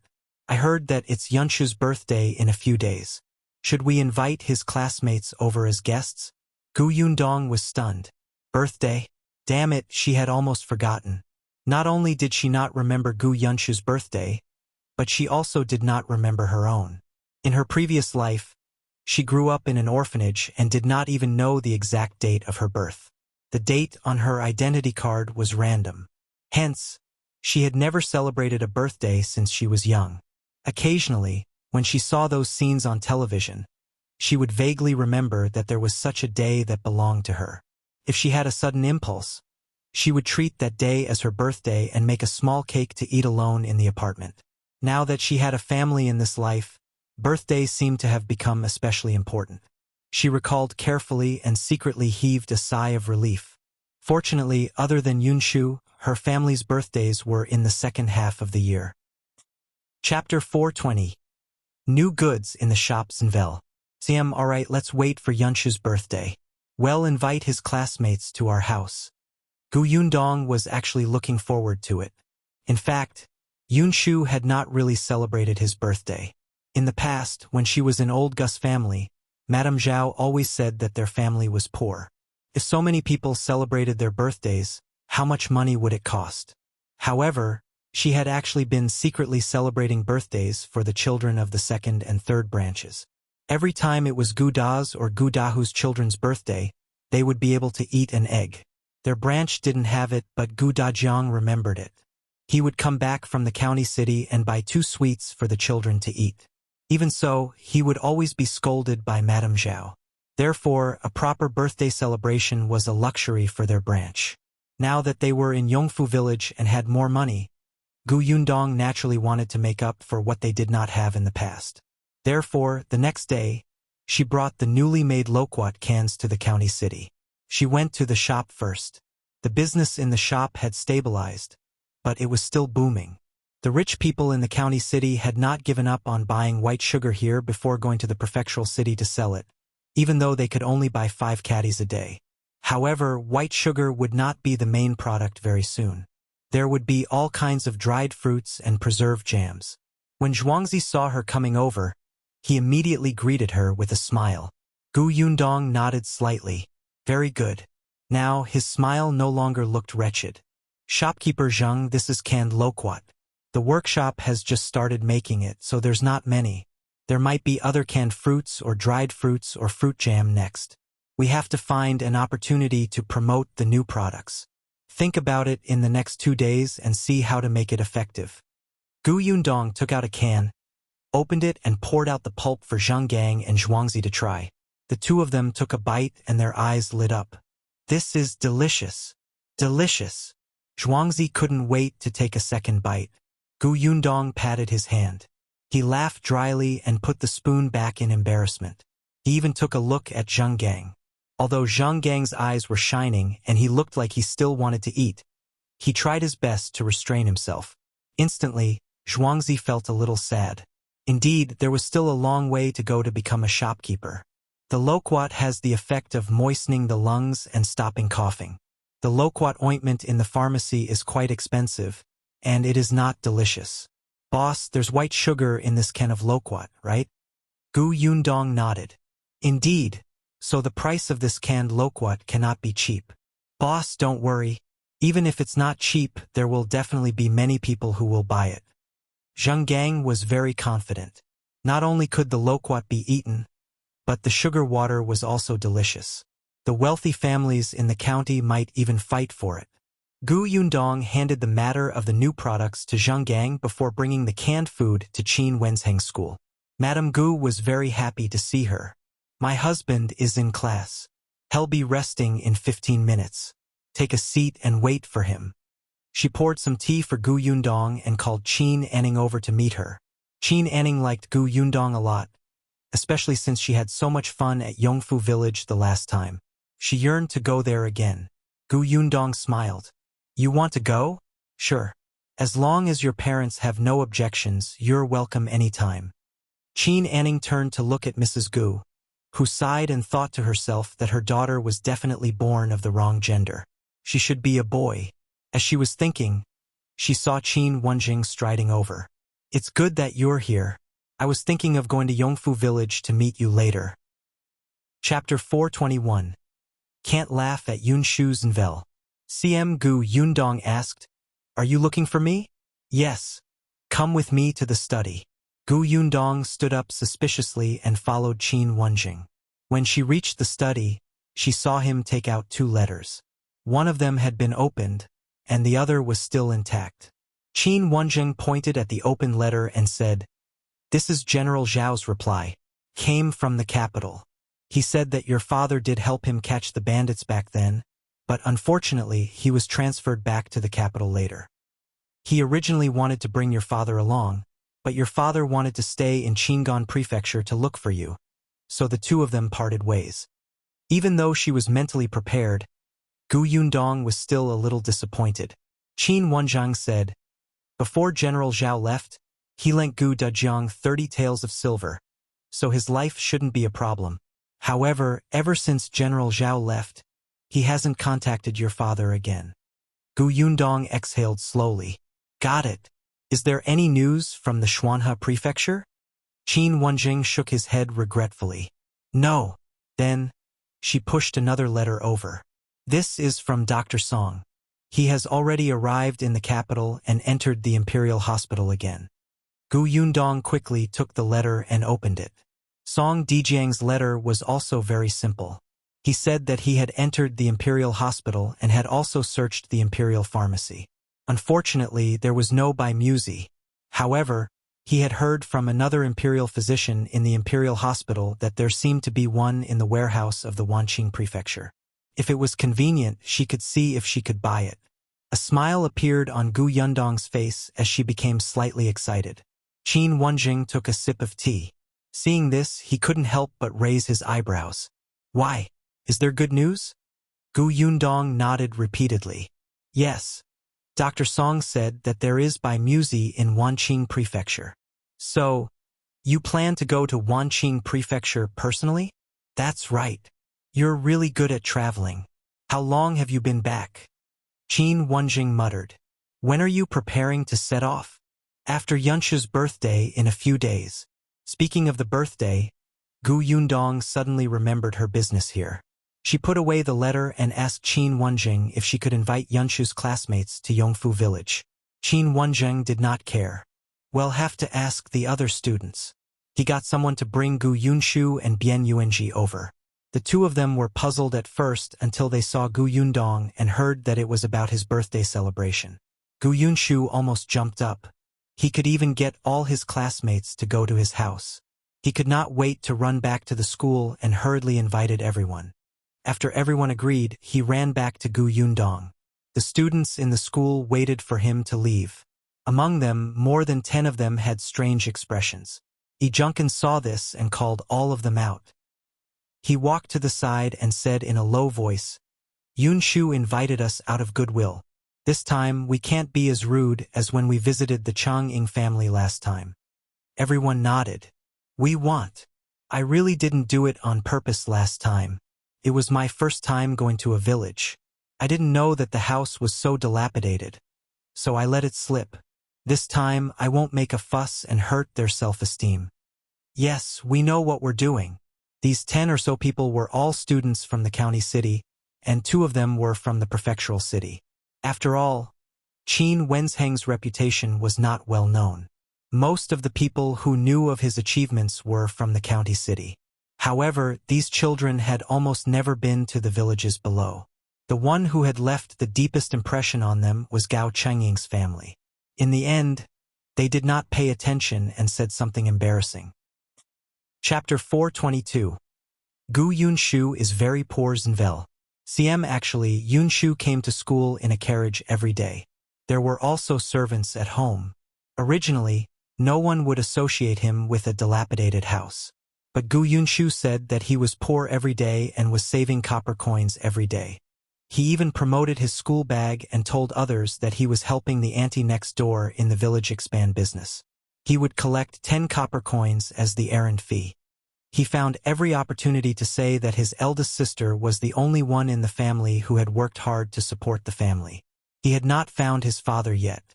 He wanted to earn money to find his father and treat his mother. He originally planned to owe the tuition fee. Unfortunately, the heartless headmaster of the academy actually did not agree. He almost did not want to come to school, but his eldest sister said that she would pay for him no matter what. In order not to let his sister down, he could only come to the school to work hard. Back then, Gao Chengying had also said that their family's conditions were not good, but the poverty that everyone imagined was completely different from what they had really seen. After such a huge shock, coupled with Yunshu's repeated emphasis, these young and inexperienced students naturally felt that Yunshu might be the poorest child in their school. It was too pitiful. Her elder sister was a heroine. Not only did she provide for Yunshu, but she also sent her cousin over. As for the carriage, they heard from Yunshu that the villagers had to pay for the travel expenses when they took the carriage. It should be a tool for their family to earn money. Also, the clothes of Gu Yunshu's eldest sister, whom they had seen at Jinxiu restaurant last time, should be her best clothes. Thus, when Gu Yunshu and Bian Yuanji returned to class, they met everyone's sympathetic gazes. Yunshu was speechless. Why did everyone look at him differently after he was gone for a while? Could it be that they had some thoughts about him? Xiaoyu even walked up to him and patted his small shoulder heavily. He said, "Yunshu, actually, we don't have high requirements for food and accommodation. For your birthday, longevity noodles are enough." Gu Yunshu thought about it and nodded in agreement. "Yes, I didn't even have eggs in the past. This is my first birthday celebration. I can finally eat longevity noodles." At the thought of this, he couldn't help but swallow his saliva. He didn't know what was the difference between longevity noodles and ordinary noodles. They should taste better. Everyone immediately felt that this child was too pitiful. Even Gao Chengying walked over and held his hand sympathetically. "We can eat less." Gu Yunshu's eyes lit up. He held his hand. "You're the best." Bian Yuanji blinked in confusion. Why did this conversation seem a little strange? Louis was also feeling strange. Although he had never been to Yongfu village, his brother had been there. Moreover, his brother had stayed there for more than half a month. If the living conditions were really that bad, would he be reluctant to come back? Would he brag about how great the Gu family was every day? However, on second thought, Big Brother had a strange personality. Perhaps he liked houses that were leaky? Hence, Louis did not think too much about it. On the other hand, Junkin, being the oldest among them, could not help but sigh when he saw that everyone's thoughts had gone astray. He only reminded everyone to be careful with their words and not make a fuss. He didn't say that Yunshu's family was so poor that they couldn't even afford noodles. What were these little ones thinking? Wake up, okay? If Gu Yunshu's family was really so poor, why would he have servants? Chapter 423. I'm afraid you don't want to live anymore B0 Zenvel. CM Gu Yundong did not know that Yunshu had done such a thing in school. She thought that since it was her brother's classmates' first visit here, she naturally had to treat them well. She could start preparing now. Hence, after she was done with Qin Wenjing, she prepared to leave. Before she left 2 cans behind. "Those are new fruit cans that are about to be served in our shop. Try it and see if you can sell it." Qin Wenjing returned to his room with the cans in disdain and said to Madame Gu, "Why cans? You might as well send 2 caddies of white sugar." Madame Gu ignored him and studied the cans curiously. She opened a can and poured the pulp into a bowl. Qin Wenjing, who was about to leave, suddenly turned back. When he saw Madame Guest's bright eyes after taking a small bite of loquat, he was stunned. He silently picked up the spoon and took a sip. It was actually quite delicious. It was refreshing and sweet, and the sugar water was abundant. Qin Wenjing couldn't help but eat another one. Then another and another. Therefore, when Madame Gu slowly swallowed it and wanted to continue eating, she saw that her husband had already drunk the last bit of sugar water. Madame Gu was speechless. He probably didn't want to live anymore. After eating and drinking his fill, Qin Wenjing looked up and realized what he had done. He coughed lightly and tried his best to maintain his image as a school teacher. He pointed at the other can and said, "Well, I'll leave it for you and Anning to eat. Anning is young and this can is sweet. Tell her to eat less." With that, he left. He would go to Gu Yundong's shop to ask around and see if he could buy a few more cans. These things were not bad. At this moment, Gu Yundong had already carried the cans to the Lu family. Old Master Lu accepted the things. Lu Wei was not around, and the servants of the Lu family said that he had gone to his elder sister's house and had not returned. Gu Yundong went straight back to Yongfu village. Big Chen and Tong Ping went to collect the fruits. Gu Yundong felt that there were still too few people, so she asked Nyodon father to follow them. The work in the workshop began to slowly get on track. Gu Yundong offered lunch to the workers for free. She found 3 efficient old women from the village to start the fire at the stove that had been built at the back of the workshop. There was meat and vegetables for lunch. It was better than what they had at home. This made many people's eyes light up with excitement. There were even people who did not eat at noon and planned to bring the food back to eat secretly at night. Gu Yundong was also very helpless about this. There were a few families that were really poor. Their children were so hungry that their faces were sallow and their bodies were thin. They could not even eat a full meal a day. As adults, how could they eat a large bowl of food in peace? Sometimes, when they looked at the meat slices and thought about their family, they would cry. There was nothing wrong with bringing the food back. In the modern era, there were still many people who brought food back from the canteen. However, she also had a rule that everyone would only get food once. They could bring it back, but if the workers were to starve and delay their work, they would be fired. The workshop could not afford them. After all, the workshop only recruited you and had no intention of supporting your family. This rule dispelled many people's thoughts. At least no one would stay hungry at noon. At most, only some of the food would be brought home at night for the children to taste. With Tong and in charge of the workshop, Gu Yundong was much more relaxed. The next day, Yongkang came over with the idea of launching new products in the shop. Not only him, even Old Master Lu came. Chapter 424. Planning to open a shop in the prefectural city B0 CM Old Master Lu had already eaten the kin yesterday. He knew that the things that this girl from the Gu family had brought were definitely not ordinary. He had come this time to discuss collaboration with Gu Yundong. Coincidentally, Zhang Gang's plan also had this intention. "Boss, I'm thinking that the price of this canned fruit is not cheap. Most of the people who come to our shop to buy candy are servants of those families. Even if these people know that there are new things in Gus, they might not tell their master. After all, white sugar could not compare to clothes and jewelry. They would only know if they went over to try it themselves. Buying 5 caddies of sugar every day. Which rich family's young master had nothing better to do and came here every day. Moreover, these servants could not come to the master usually. Even if they knew that Gus had something called fruit cans, they could not convey it to the master in time. Zhang Gang had thought of sending an invitation to the various families, but that would make it seem as if he was begging others to buy his things. This did not match what the boss said. Positioning? Thus, Zhang Gang thought of the Lu family's restaurant. Coincidentally, the Lu family and his boss had a good relationship.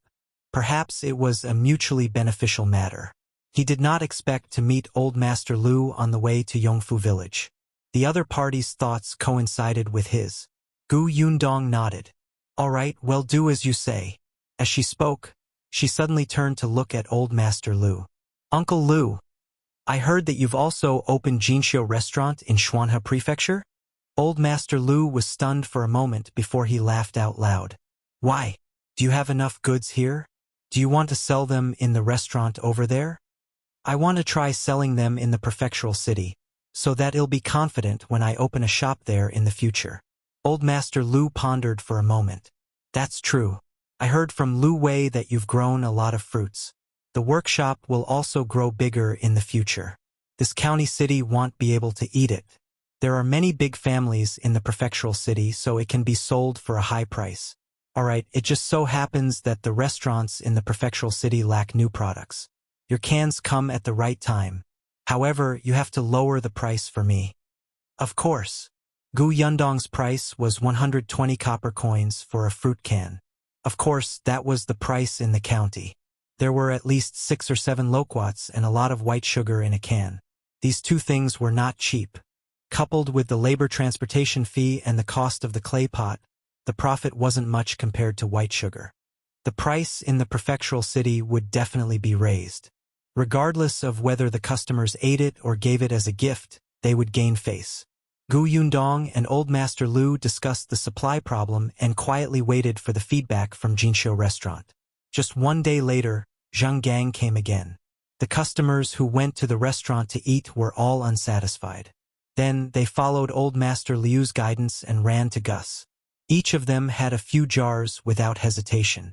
In less than half a day, the canned loquats that had been brought to the shop the day before were all snatched away. Even Qin Wenjing secretly came over to buy 3 big jars and said that his wife and daughter liked them. However, Yongkang had sharp eyes. How could he not know that it was Mr. Qin who liked this? Gu Yundong was also happy. In the following days, she asked Mao and the others to bring the cans from the workshop to the shop and restaurant after they finished practicing every morning. The supply problem in the shop was solved. Soon it was Gu Yunshu's birthday.